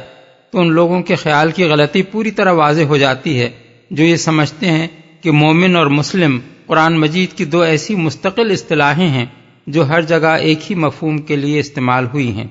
اور مسلم لازماً اسی شخص کو کہتے ہیں جو ایمان کے بغیر محض بظاہر دائرہ اسلام میں داخل ہو گیا ہو۔ وَتَرَكْنَا فِيهَا آيَةً لِّلَّذِينَ يَخَافُونَ الْعَذَابَ الْأَلِيمَ۔ اس کے بعد ہم نے وہاں بس ایک نشانی ان لوگوں کے لیے چھوڑ دی جو دردناک عذاب سے ڈرتے ہوں۔ اس نشانی سے مراد بحیرہ مردار یعنی ڈیڈ سی ہے، جس کا جنوبی علاقہ آج بھی ایک عظیم الشان تباہی کے آثار پیش کر رہا ہے۔ ماہرین آثار قدیمہ کا اندازہ ہے کہ قوم لوط کے بڑے شہر غالباً شدید زلزلے سے زمین کے اندر دھنس گئے تھے اور ان کے اوپر بحیرہ مردار کا پانی پھیل گیا تھا، کیونکہ اس بحیرے کا وہ حصہ جو اللسان نامی چھوٹے سے جزیرہ نما کے جنوب میں واقع ہے صاف طور پر بعد کی پیداوار معلوم ہوتا ہے، اور قدیم بحیرہ مردار کے جو آثار اس جزیرہ نما کے شمال تک نظر آتے ہیں وہ جنوب میں پائے جانے والے آثار سے بہت مختلف ہیں۔ اس سے یہ قیاس کیا جاتا ہے کہ جنوب کا حصہ پہلے اس بحیرے کی سطح سے بلند تھا، بعد میں کسی وقت دھنس کر اس کے نیچے چلا گیا۔ اس کے دھنسنے کا زمانہ بھی 2000 برس قبل مسیح کے لگ بھگ معلوم ہوتا ہے، اور یہی تاریخی طور پر حضرت ابراہیم اور حضرت لوط کا زمانہ ہے۔ 1965 میں آثار قدیمہ کی تلاش کرنے والی ایک امریکی جماعت کو اللسان پر ایک بہت بڑا قبرستان ملا ہے جس میں 20,000 سے زیادہ قبریں ہیں۔ اس سے اندازہ ہوتا ہے کہ قریب میں کوئی بڑا شہر ضرور آباد ہوگا، مگر کسی ایسے شہر کے آثار آس پاس کہیں موجود نہیں ہیں جس سے متصل اتنا بڑا قبرستان بن سکتا ہو۔ اس سے بھی یہ شبہ تقویت پاتا ہے کہ جس شہر کا یہ قبرستان تھا وہ بحیرے میں غرق ہو چکا ہے۔ بحیرے کے جنوب میں جو علاقہ ہے اس میں اب بھی ہر طرف تباہی کے آثار موجود ہیں، اور زمین میں گندھک، رال، کولتار اور قدرتی گیس کے اتنے ذخائر پائے جاتے ہیں جنہیں دیکھ کر گمان ہوتا ہے کسی وقت بجلیوں کے گرنے سے یا زلزلے کا لاوا نکلنے سے یہاں ایک جہنم پھٹ پڑی ہوگی۔ وَفِي مُوسَىٰ إِذْ أَرْسَلْنَاهُ إِلَىٰ فِرْعَوْنَ بِسُلْطَانٍ مُّبِينٍ فَتَوَلَّىٰ بِرُكْنِهِ وَقَالَ سَاحِرٌ أَوْ مَجْنُونٌ۔ اور تمہارے لیے نشانی ہے موسیٰ کے قصے میں جب ہم نے اسے صریح سند کے ساتھ فرعون کے پاس بھیجا تو وہ اپنے بلبوتے پر اکڑ گیا اور بولا یہ جادوگر ہے یا مجنون ہے۔ فرعون کے پاس بھیجا، یعنی ایسے سری معجزات اور ایسی کھلی کھلی علامات کے ساتھ بھیجا جن سے یہ امر مشتبہ نہ رہا تھا کہ آپ خالق ارض و سما کی طرف سے مامور ہو کر آئے ہیں۔ جادوگر ہے یا مجنون ہے، یعنی کبھی اس نے آپ کو ساحر قرار دیا اور کبھی کہا کہ یہ شخص مجنون ہے۔ فَأَخَذْنَاهُ وَجُنُودَهُ فَنَبَذْنَاهُمْ فِي الْيَمِّ وَهُوَ مُلِيمٌ۔ آخر کار ہم نے اسے اور اس کے لشکروں کو پکڑا اور سب کو سمندر میں پھینک دیا اور وہ ملامت زدہ ہو کر رہ گیا۔ اس چھوٹے سے فقرے میں تاریخ کی ایک پوری داستان سمیٹ دی گئی ہے۔ اس کو سمجھنے کے لیے ذرا چشم تصور کے سامنے یہ نقشہ لے آئیے کہ فرعون اس وقت دنیا کے سب سے بڑے مرکز تہذیب و تمدن کا عظیم فرمانروا تھا، جس کی شوکت و سطوت سے گرد و پیش کی ساری قومیں خوفزدہ تھیں۔ ظاہر بات ہے کہ وہ جب اپنے لشکروں سمیت اچانک ایک روز غرقاب ہوا ہوگا تو صرف مصر ہی میں نہیں، آس پاس کی تمام قوموں میں اس واقعے کی دھوم مچ گئی ہوگی، مگر اس پر بجز ان لوگوں کے جن کے اپنے قریبی رشتہ دار غرق ہوئے تھے باقی کوئی نہ تھا جو ان کے اپنے ملک میں یا دنیا کی دوسری قوموں میں ماتم کرتا یا ان کا مرثیہ کہتا، یا کم از کم یہی کہنے والا ہوتا کہ افسوس کیسے اچھے لوگ تھے جو اس حادثے کے شکار ہو گئے۔ اس کے بجائے چونکہ دنیا ان کے ظلم سے تنگ آئی ہوئی تھی، اس لیے ان کے عبرتناک انجام پر ہر شخص نے اطمینان کا سانس لیا، ہر زبان نے ان پر ملامت کی پھٹکار برسائی، اور جس نے بھی اس خبر کو سنا وہ پکار اٹھا کہ یہ ظالم اسی انجام کے مستحق تھے۔ سورہ دخان میں اسی کیفیت کو ان الفاظ میں بیان کیا گیا ہے کہ فما بکت علیہم السماء والارض، یعنی پھر نہ آسمان ان پر رویا اور نہ زمین۔ وَفِي عَادٍ إِذْ أَرْسَلْنَا عَلَيْهِمُ الرِّيحَ الْعَقِيمَ مَا تَذَرُ مِن شَيْءٍ أَتَتْ عَلَيْهِ إِلَّا جَعَلَتْهُ كَالرَّمِيمِ۔ اور تمہارے لیے نشانی ہے عاد میں جبکہ ہم نے ان پر ایک ایسی بے خیر ہوا بھیج دی کہ جس چیز پر بھی وہ گزر گئی اسے بوسیدہ کر کے رکھ دیا۔ اس ہوا کے لیے لفظ عقیم استعمال ہوا ہے جو بانجھ عورت کے لیے بولا جاتا ہے، اور لغت میں اس کے اصل معنی یابس یعنی خشک کے ہیں۔ اگر اسے لغوی معنی میں لیا جائے تو اس کا مطلب یہ ہوگا کہ وہ ایسی سخت گرم و خشک ہوا تھی کہ جس چیز پر سے وہ گزر گئی اسے سکھا کر رکھ دیا، اور اگر اسے محاورے کے مفہوم میں لیا جائے تو اس کے معنی یہ ہوں گے کہ بانجھ عورت کی طرح وہ ایسی ہوا تھی جو اپنے اندر کوئی نفع نہ رکھتی تھی، نہ خوشگوار تھی، نہ بارش لانے والی، نہ درختوں کو بارآور کرنے والی، اور نہ ان فائدوں میں سے کوئی فائدہ اس میں تھا جن کے لیے ہوا کا چلنا مطلوب ہوتا ہے۔ دوسرے مقامات پر بتایا گیا ہے کہ یہ صرف بے خیر اور خشک ہی نہ تھی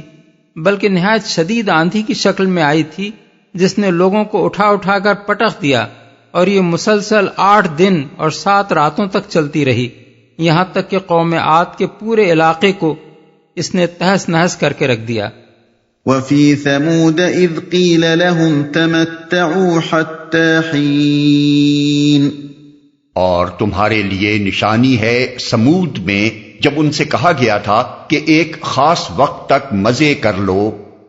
مفسرین میں اس امر پہ اختلاف ہے کہ اس سے مراد کون سی مہلت ہے۔ حضرت قتادہ کہتے ہیں کہ یہ اشارہ سورہ ہود کی اس آیت کی طرف ہے جس میں بیان کیا گیا ہے کہ سمود کے لوگوں نے جب حضرت صالح کی اونٹنی کو ہلاک کر دیا تو اللہ تعالیٰ کی طرف سے ان کو خبردار کر دیا گیا کہ 3 دن تک مزے کر لو، اس کے بعد تم پر عذاب آ جائے گا۔ بخلاف اس کے حضرت حسن بصری کا خیال ہے کہ یہ بات حضرت صالح علیہ السلام نے اپنی دعوت کے آغاز میں اپنی قوم سے فرمائی تھی، اور اس سے ان کا مطلب یہ تھا کہ اگر تم توبہ و ایمان کی راہ اختیار نہ کرو گے تو ایک خاص وقت تک ہی تم کو دنیا میں عیش کرنے کی مہلت نصیب ہو سکے گی، اور اس کے بعد تمہاری شامت آ جائے گی۔ ان دونوں تفسیروں میں سے دوسری تفسیر ہی زیادہ صحیح معلوم ہوتی ہے، کیونکہ بعد کی آیت فَعَتَوْا عَنْ أَمْرِ رَبِّهِمْ، یعنی پھر انہوں نے اپنے رب کے حکم سے سرتابی کی، یہ بتاتی ہے کہ جس مہلت کا یہاں ذکر کیا جا رہا ہے وہ سرتابی سے پہلے دی گئی تھی اور انہوں نے سرتابی اس تنبیہ کے بعد کی۔ اس کے برعکس سورہ ہود والی آیت میں 3 دن کی جس مہلت کا ذکر کیا گیا ہے وہ ان ظالموں کی طرف سے آخری اور فیصلہ کن سرتابی کا ارتکاب ہو جانے کے بعد دی گئی تھی۔ فَعَتَوْا عَنْ أَمْرِ رَبِّهِمْ فَأَخَذَتْهُمُ الصَّاعِقَةُ وَهُمْ يَنظُرُونَ فَمَا اسْتَطَاعُوا مِنْ قِيَامٍ وَمَا كَانُوا مُنْتَصِرِينَ۔ مگر اس تنبیہ پر بھی انہوں نے اپنے رب کے حکم سے سرتابی کی، آخر کار ان کے دیکھتے دیکھتے ایک اچانک ٹوٹ پڑنے والے عذاب نے ان کو آ لیا، پھر نہ ان میں اٹھنے کی سکت تھی اور نہ وہ اپنا بچاؤ کر سکتے تھے۔ اچانک ٹوٹ پڑنے والے عذاب نے۔ قرآن مجید میں مختلف مقامات پر اس عذاب کے لیے مختلف الفاظ استعمال ہوئے ہیں۔ کہیں اسے رجفہ یعنی دہلا دینے والی اور ہلا مارنے والی آفت کہا گیا ہے، کہیں اس کو صیحہ یعنی دھماکے اور کڑکے سے تعبیر کیا گیا ہے، کہیں اس کے لیے طاغیہ یعنی انتہائی شدید آفت کا لفظ استعمال کیا گیا ہے، اور یہاں اسی کو صاعقہ کہا گیا ہے جس کے معنی بجلی کی طرح اچانک ٹوٹ پڑنے والی آفت کے بھی ہیں اور سخت کڑک کے بھی۔ غالباً یہ عذاب ایک ایسے زلزلے کی شکل میں آیا تھا جس کے ساتھ خوفناک آواز بھی تھی، نہ وہ اپنا بچاؤ کر سکتے تھے۔ اصل الفاظ ہیں ما کانوا منتصرین۔ انتصار کا لفظ عربی زبان میں 2 معنوں کے لیے استعمال کیا جاتا ہے۔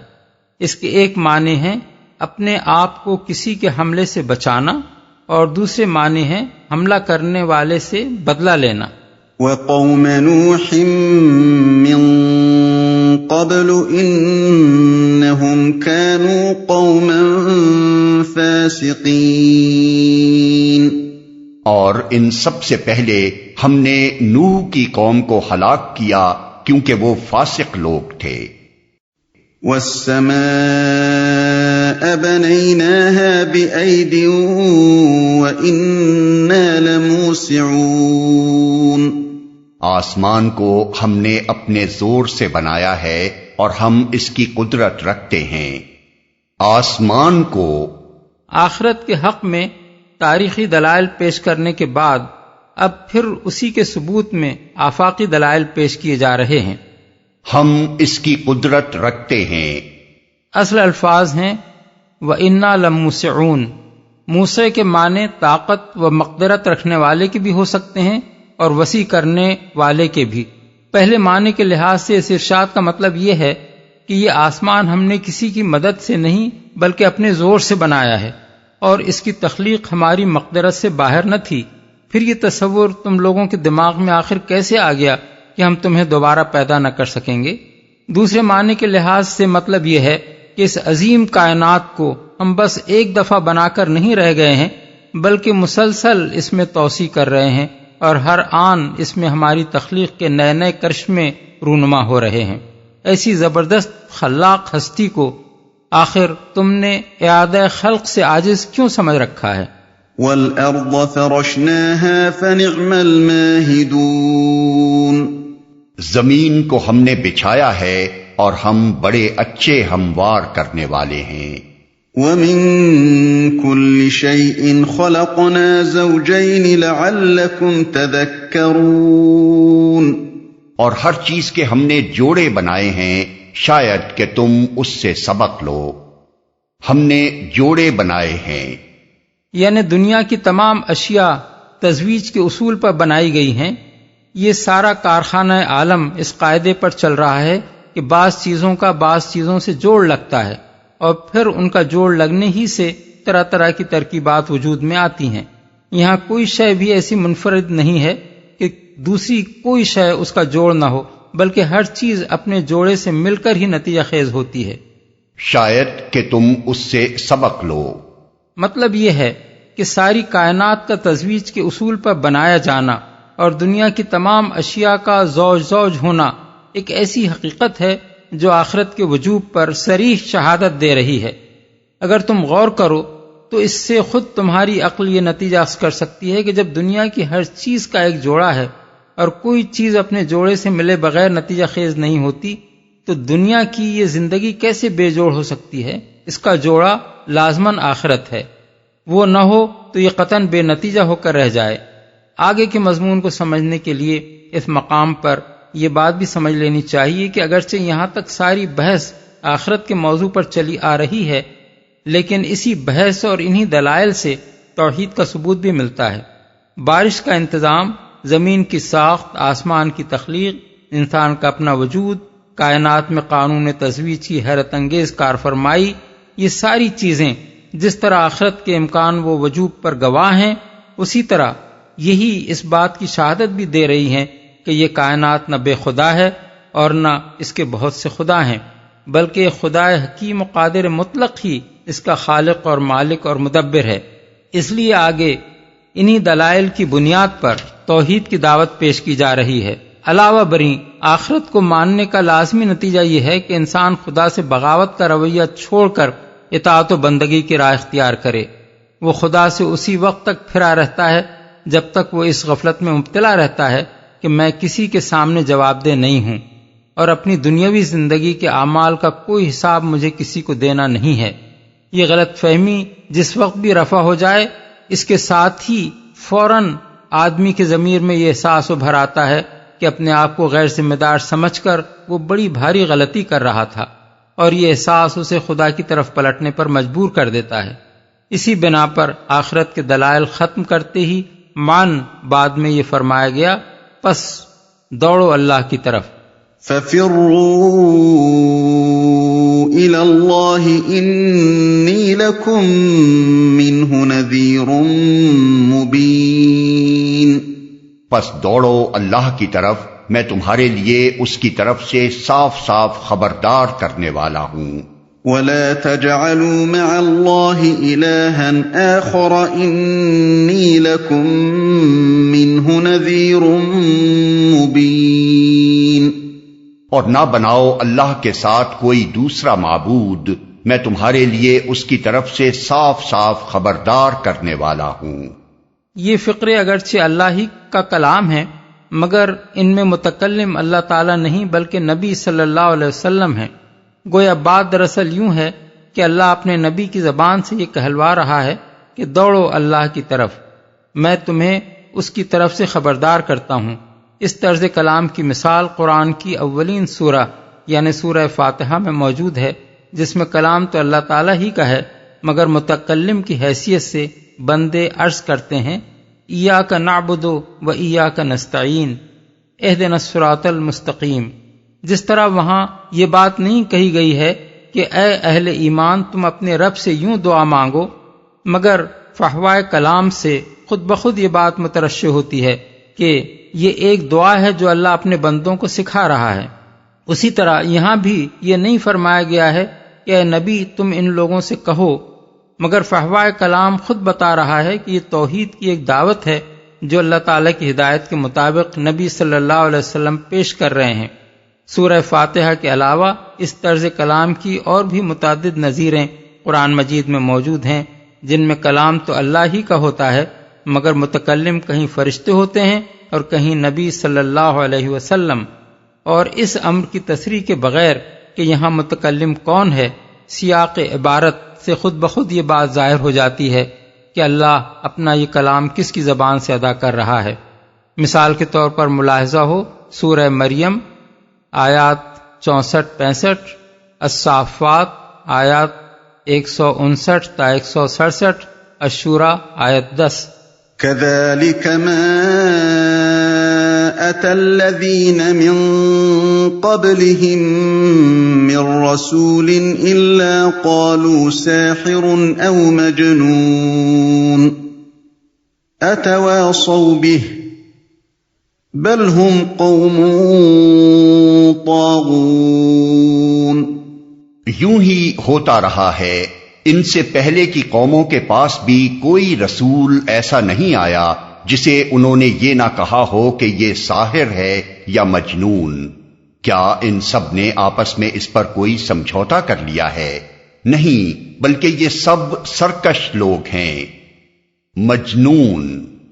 یعنی آج پہلی مرتبہ ہی یہ واقعہ پیش نہیں آیا ہے کہ اللہ کے بھیجے ہوئے رسول کی زبان سے آخرت کی خبر اور توحید کی دعوت سن کر لوگ اسے ساحر اور مجنون کہہ رہے ہیں۔ رسالت کی پوری تاریخ گواہ ہے کہ جب سے نوع انسانی کی ہدایت کے لیے رسول آنے شروع ہوئے ہیں، آج تک جاہل لوگ اسی ایک حماقت کا پوری یکسانی کے ساتھ اعادہ کیے چلے جا رہے ہیں۔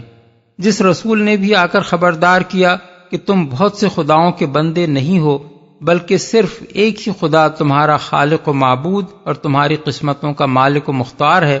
جاہلوں نے شور مچا دیا کہ یہ جادوگر ہے جو اپنے افسون سے ہماری عقلوں کو بگاڑنا چاہتا ہے۔ جس رسول نے بھی آ کر خبردار کیا کہ تم غیر ذمہ دار بنا کر دنیا میں نہیں چھوڑ دیے گئے ہو، بلکہ اپنا کارنامہ حیات ختم کرنے کے بعد تمہیں اپنے خالق و مالک کے سامنے حاضر ہو کر اپنا حساب دینا ہے اور اس حساب کے نتیجے میں اپنے اعمال کی جزا و سزا پانی ہے، نادان لوگ چیخ اٹھے کہ یہ پاگل ہے، اس کی عقل ماری گئی ہے، بھلا مرنے کے بعد ہم کہیں دوبارہ بھی زندہ ہو سکتے ہیں؟ سرکش لوگ ہیں۔ یعنی یہ بات تو ظاہر ہے کہ ہزارہ برس تک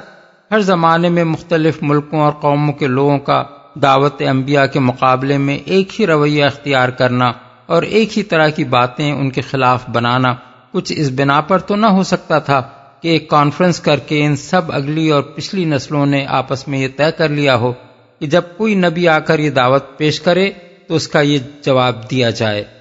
پھر ان کے رویے کی یہ یکسانی اور ایک ہی طرز جواب کی یہ مسلسل تکرار کیوں ہے؟ اس کی کوئی وجہ اس کے سوا نہیں ہے کہ طغیان و سرکشی ان سب کا مشترک وصف ہے، چونکہ ہر زمانے کے جاہل لوگ خدا کی بندگی سے آزاد اور اس کے محاسبے سے بے خوف ہو کر دنیا میں شتر بے مہار کی طرح جینے کے خواہاں رہے ہیں۔ اس لیے اور صرف اسی لیے جس نے بھی ان کو خدا کی بندگی اور خدا ترسانہ زندگی کی طرف بلایا، اس کو وہ ایک ہی لگا بندھا جواب دیتے رہے۔ اس ارشاد سے ایک اور اہم حقیقت پر بھی روشنی پڑتی ہے، اور وہ یہ ہے کہ ضلالت اور ہدایت، نیکی اور بدی، ظلم اور عدل اور ایسے ہی دوسرے اعمال کے جو محرکات نفس انسانی میں بالطبع موجود ہیں، ان کا ظہور ہمیشہ ہر زمانے میں اور زمین کے ہر گوشے میں ایک ہی طرح ہوتا ہے، خواہ ذرائع و وسائل کی ترقی سے اس کی شکلیں بظاہر کتنی ہی مختلف نظر آتی ہوں۔ آج کا انسان خواہ ٹینکوں اور ہوائی جہازوں اور ہائیڈروجن بموں کے ذریعے سے لڑے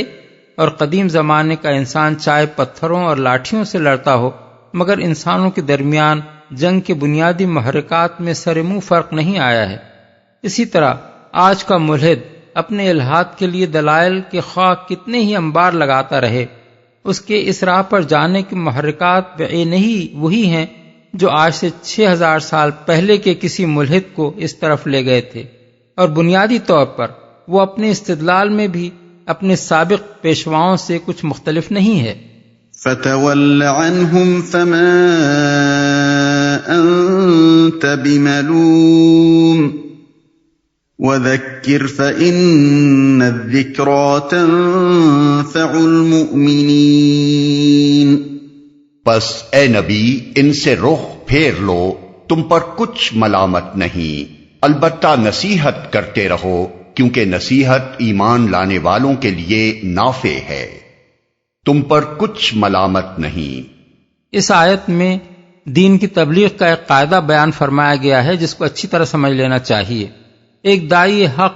جب کسی شخص کے سامنے معقول دلائل کے ساتھ اپنی دعوت صاف صاف پیش کر دے اور اس کے شبہات و اعتراضات اور دلائل کا جواب بھی دے دے تو حق واضح کرنے کا جو فرض اس کے ذمے تھا اس سے وہ سبکدوش ہو جاتا ہے۔ اس کے بعد بھی اگر وہ شخص اپنے عقیدہ و خیال پر جمع رہے تو اس کی کوئی ذمہ داری داعی حق پر عائد نہیں ہوتی۔ اب کوئی ضروری نہیں کہ وہ اسی شخص کے پیچھے پڑا رہے، اسی سے بحث میں اپنی عمر کھپائے چلا جائے اور اس کا کام بس یہ رہ جائے کہ اس ایک آدمی کو کسی نہ کسی طرح اپنا ہم خیال بنانا ہے۔ داعی اپنا فرض ادا کر چکا، وہ نہیں مانتا تو نہ مانے۔ اس کی طرف التفات نہ کرنے پر داعی کو یہ الزام نہیں دیا جا سکتا کہ تم نے ایک آدمی کو گمراہی میں مبتلا رہنے دیا، کیونکہ اب اپنی گمراہی کا وہ شخص خود ذمہ دار ہے۔ رسول اللہ صلی اللہ علیہ وسلم کو مخاطب کر کے یہ قاعدہ اس لیے بیان نہیں کیا گیا ہے کہ معاذ اللہ آپ اپنی تبلیغ میں بیجا طریقے سے لوگوں کے پیچھے پڑ جاتے تھے اور اللہ تعالیٰ آپ کو اس سے روکنا چاہتا تھا۔ دراصل اس کے بیان کرنے کی وجہ یہ ہے کہ ایک داعی حق جب کچھ لوگوں کو زیادہ سے زیادہ معقول طریقے سے سمجھانے کا حق ادا کر چکتا ہے اور ان کے اندر ضد اور جھگڑالو پن کے آثار دیکھ کر ان سے کنارہ کشی اختیار کرتا ہے تو وہ اس کے پیچھے پڑ جاتے ہیں اور اس پر الزام رکھنا شروع کر دیتے ہیں کہ واہ صاحب، آپ اچھے دعوت حق کے علمبردار ہیں، ہم آپ سے بات سمجھنے کے لیے بحث کرنا چاہتے ہیں اور آپ ہماری طرف التفات نہیں کرتے۔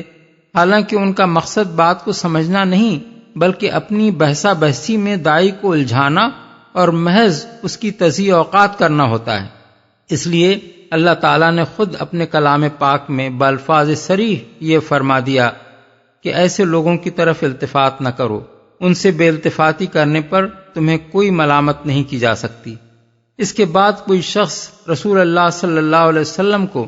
یہ الزام نہیں دے سکتا تھا کہ جو کتاب آپ لے کر آئے ہیں اس کی روح سے تو آپ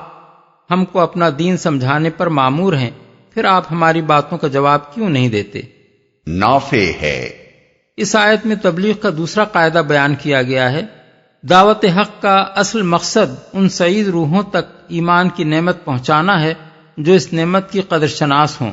اور اسے خود حاصل کرنا چاہیں، مگر داعی کو یہ معلوم نہیں ہوتا کہ انسانی معاشرے کے ہزاروں لاکھوں افراد میں وہ سعید روحیں کہاں ہیں۔ اس لیے اس کا کام یہ ہے کہ اپنی دعوت عام کا سلسلہ برابر جاری رکھے تاکہ جہاں جہاں بھی ایمان قبول کرنے والے افراد موجود ہوں وہاں اس کی آواز پہنچ جائے۔ یہی لوگ اس کی اصل دولت ہیں، انہی کی تلاش اس کا اصل کام ہے اور انہی کو سمیٹ سمیٹ کر خدا کے راستے پر لا کھڑا کرنا اس کے پیش نظر ہونا چاہیے۔ بیچ میں اولاد آدم کا جو فضول عنصر اس کو ملے اس کی طرف بس اسی وقت تک داعی کو توجہ کرنی چاہیے جب تک اسے تجربے سے یہ معلوم نہ ہو جائے کہ یہ جنس قاصد ہے۔ اس کے کساد و فساد کا تجربہ ہو جانے کے بعد اسے پھر اپنا قیمتی وقت اس جنس کے لوگوں پر ضائع نہ کرنا چاہیے، کیونکہ یہ اس کی تذکیر سے نفع اٹھانے والے لوگ نہیں ہیں اور ان پر اپنی قوت صرف کرنے سے نقصان ان لوگوں کا ہوتا ہے جو اس سے نفع اٹھانے والے ہیں۔ وَمَا خَلَقْتُ الْجِنَّ وَالْإِنسَ إِلَّا لِيَعْبُدُونَ مَا أُرِيدُ مِنْهُمْ مِنْ رِزْقٍ وَمَا أُرِيدُ أَنْ يُطْعِمُونَ میں نے جن اور انسانوں کو اس کے سوا کسی کام کے لیے پیدا نہیں کیا ہے کہ وہ میری بندگی کریں۔ میں ان سے کوئی رزق نہیں چاہتا اور نہ یہ چاہتا ہوں کہ وہ مجھے کھلائیں، وہ میری بندگی کریں۔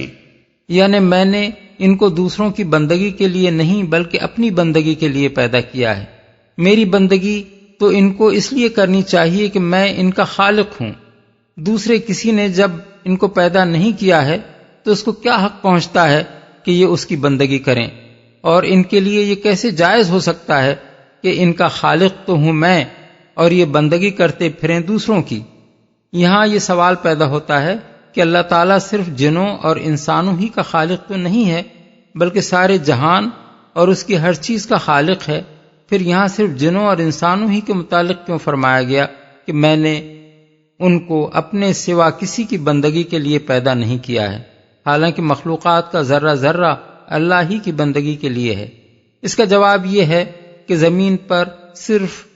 جن اور انسان ایسی مخلوق ہیں جن کو یہ آزادی بخشی گئی ہے کہ اپنے دائرہ اختیار میں اللہ تعالیٰ کی بندگی کرنا چاہیں تو کریں، ورنہ وہ بندگی سے منہ بھی موڑ سکتے ہیں اور اللہ کے سوا دوسروں کی بندگی بھی کر سکتے ہیں۔ دوسری جتنی مخلوقات بھی اس دنیا میں ہیں وہ اس نوعیت کی کوئی آزادی نہیں رکھتی، ان کے لیے سرے سے کوئی دائرہ اختیار ہے ہی نہیں کہ وہ اس میں اللہ کی بندگی نہ کریں یا کسی اور کی بندگی کر سکیں۔ اس لیے یہاں صرف جنوں اور انسانوں کے متعلق فرمایا گیا ہے کہ وہ اپنے اختیار کے حدود میں اپنے خالق کی اطاعت و عبودیت سے منہ موڑ کر اور خالق کے سوا دوسروں کی بندگی کر کے خود اپنی فطرت سے لڑ رہے ہیں۔ ان کو یہ جاننا چاہیے کہ وہ خالق کے سوا کسی کی بندگی کے لیے پیدا نہیں کیے گئے ہیں، اور ان کے لیے سیدھی راہ یہ ہے کہ جو آزادی انہیں بخشی گئی ہے اسے غلط استعمال نہ کریں، بلکہ اس آزادی کے حدود میں بھی خود اپنی مرضی سے اسی طرح خدا کی بندگی کریں جس طرح ان کے جسم کا رونگٹا ان کی زندگی کے غیر اختیاری حدود میں اس کی بندگی کر رہا ہے۔ عبادت کا لفظ اس آیت میں محض نماز، روزے اور اسی نوعیت کی دوسری عبادات کے معنی میں استعمال نہیں کیا گیا ہے کہ کوئی شخص اس کا مطلب یہ لے لے کہ جن اور انسان صرف نماز پڑھنے اور روزے رکھنے اور تسبیح و تحلیل کرنے کے لیے پیدا کیے گئے ہیں۔ یہ مفہوم بھی اگرچہ اس میں شامل ہے، مگر یہ اس کا پورا مفہوم نہیں ہے۔ اس کا پورا مفہوم یہ ہے کہ جن اور انسان اللہ کے سوا کسی اور کی پرستش، اطاعت، فرمانبرداری اور نیازمندی کے لیے پیدا نہیں کیے گئے ہیں۔ ان کا کام کسی اور کے سامنے جھکنا، کسی اور کے احکام بجا لانا، کسی اور سے تقویٰ کرنا، کسی اور کے بنائے ہوئے دین کی پیروی کرنا، کسی اور کو اپنی قسمتوں کا بنانے اور بگاڑنے والا سمجھنا، اور کسی دوسری ہستی کے آگے دعا کے لیے ہاتھ پھیلانا نہیں ہے۔ ایک اور بات جو ضمنی طور پر اس آیت سے صاف ظاہر ہوتی ہے وہ یہ ہے کہ جن انسانوں سے الگ ایک مستقل مخلوق ہے۔ اس سے ان لوگوں کے خیال کی غلطی بالکل واضح ہو جاتی ہے جو دعویٰ کرتے ہیں کہ انسانوں ہی میں سے کچھ لوگوں کو قرآن میں جن کہا گیا ہے۔ اسی حقیقت پر قرآن مجید کی حسب ذیل آیات بھی ناقابل انکار شہادت بہم پہنچاتی ہیں۔ الانعام آیات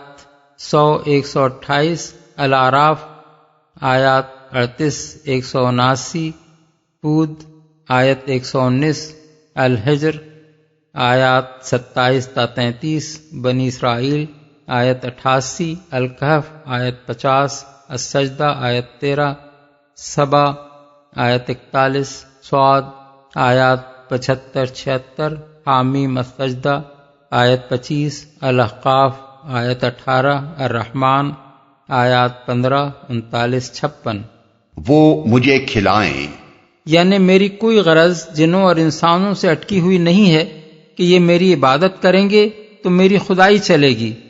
اور یہ میری بندگی سے منہ موڑ لیں گے تو میں خدا نہ رہوں گا۔ میں ان کی عبادت کا محتاج نہیں ہوں، بلکہ میری عبادت کرنا خود ان کی اپنی فطرت کا تقاضا ہے۔ اسی کے لیے یہ پیدا کیے گئے ہیں، اور اپنی فطرت سے لڑنے میں ان کا اپنا نقصان ہے۔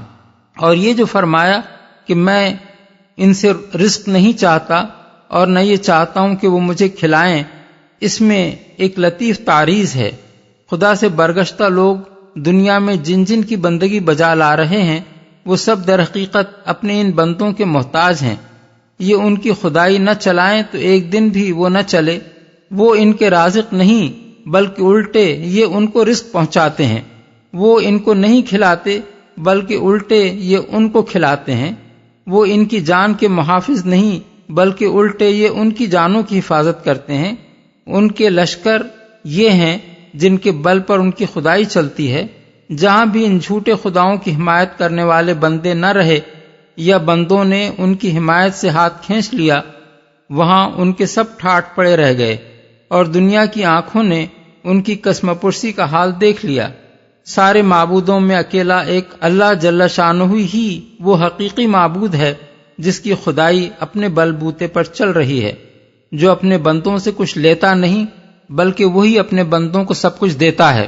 ان اللہ هو الرزاق ذو القوة المتین، اللہ تو خود ہی رزاق ہے، بڑی قوت والا اور زبردست۔ اصل میں لفظ متین استعمال کیا گیا ہے جس کے معنی ہے مضبوط اور غیر متزلزل، جسے کوئی ہلا نہ سکتا ہو۔ فَإِنَّ لِلَّذِينَ ظَلَمُوا ذَنُوبًا مِثْلَ ذَنُوبِ أَصْحَابِهِمْ فَلَا يَسْتَعْجِلُونَ فَوَيْلٌ لِلَّذِينَ كَفَرُوا مِنْ يَوْمِهِمُ الَّذِي يُوعَدُونَ، پس جن لوگوں نے ظلم کیا ہے ان کے حصے کا بھی ویسا ہی عذاب تیار ہے جیسا انہی جیسے لوگوں کو ان کے حصے کا مل چکا ہے۔ اس کے لیے یہ لوگ جلدی نہ مچائیں، آخر کو تباہی ہے کفر کرنے والوں کے لیے اس روز جس کا انہیں خوف دلایا جا رہا ہے، جن لوگوں نے ظلم کیا ہے۔ ظلم سے مراد یہاں حقیقت اور صداقت پر ظلم کرنا اور خود اپنی فطرت پر ظلم کرنا ہے۔ سیاق و سباق خود بتا رہا ہے کہ یہاں ظلم کرنے والوں سے وہ لوگ مراد ہیں جو خداوند عالم کے سوا دوسروں کی بندگی کر رہے ہیں، جو آخرت کے منکر ہیں اور اپنے آپ کو دنیا میں غیر ذمہ دار سمجھ رہے ہیں، اور ان انبیاء کو جھٹلا رہے ہیں جنہوں نے ان کو حقیقت سے خبردار کرنے کی کوشش کی ہے۔ جلدی نہ مچائیں۔ یہ جواب ہے کفار کے اس مطالبے کا کہ وہ یوم الجزا کہاں آتے آتے رہ گیا ہے، آخر وہ آ کیوں نہیں جاتا۔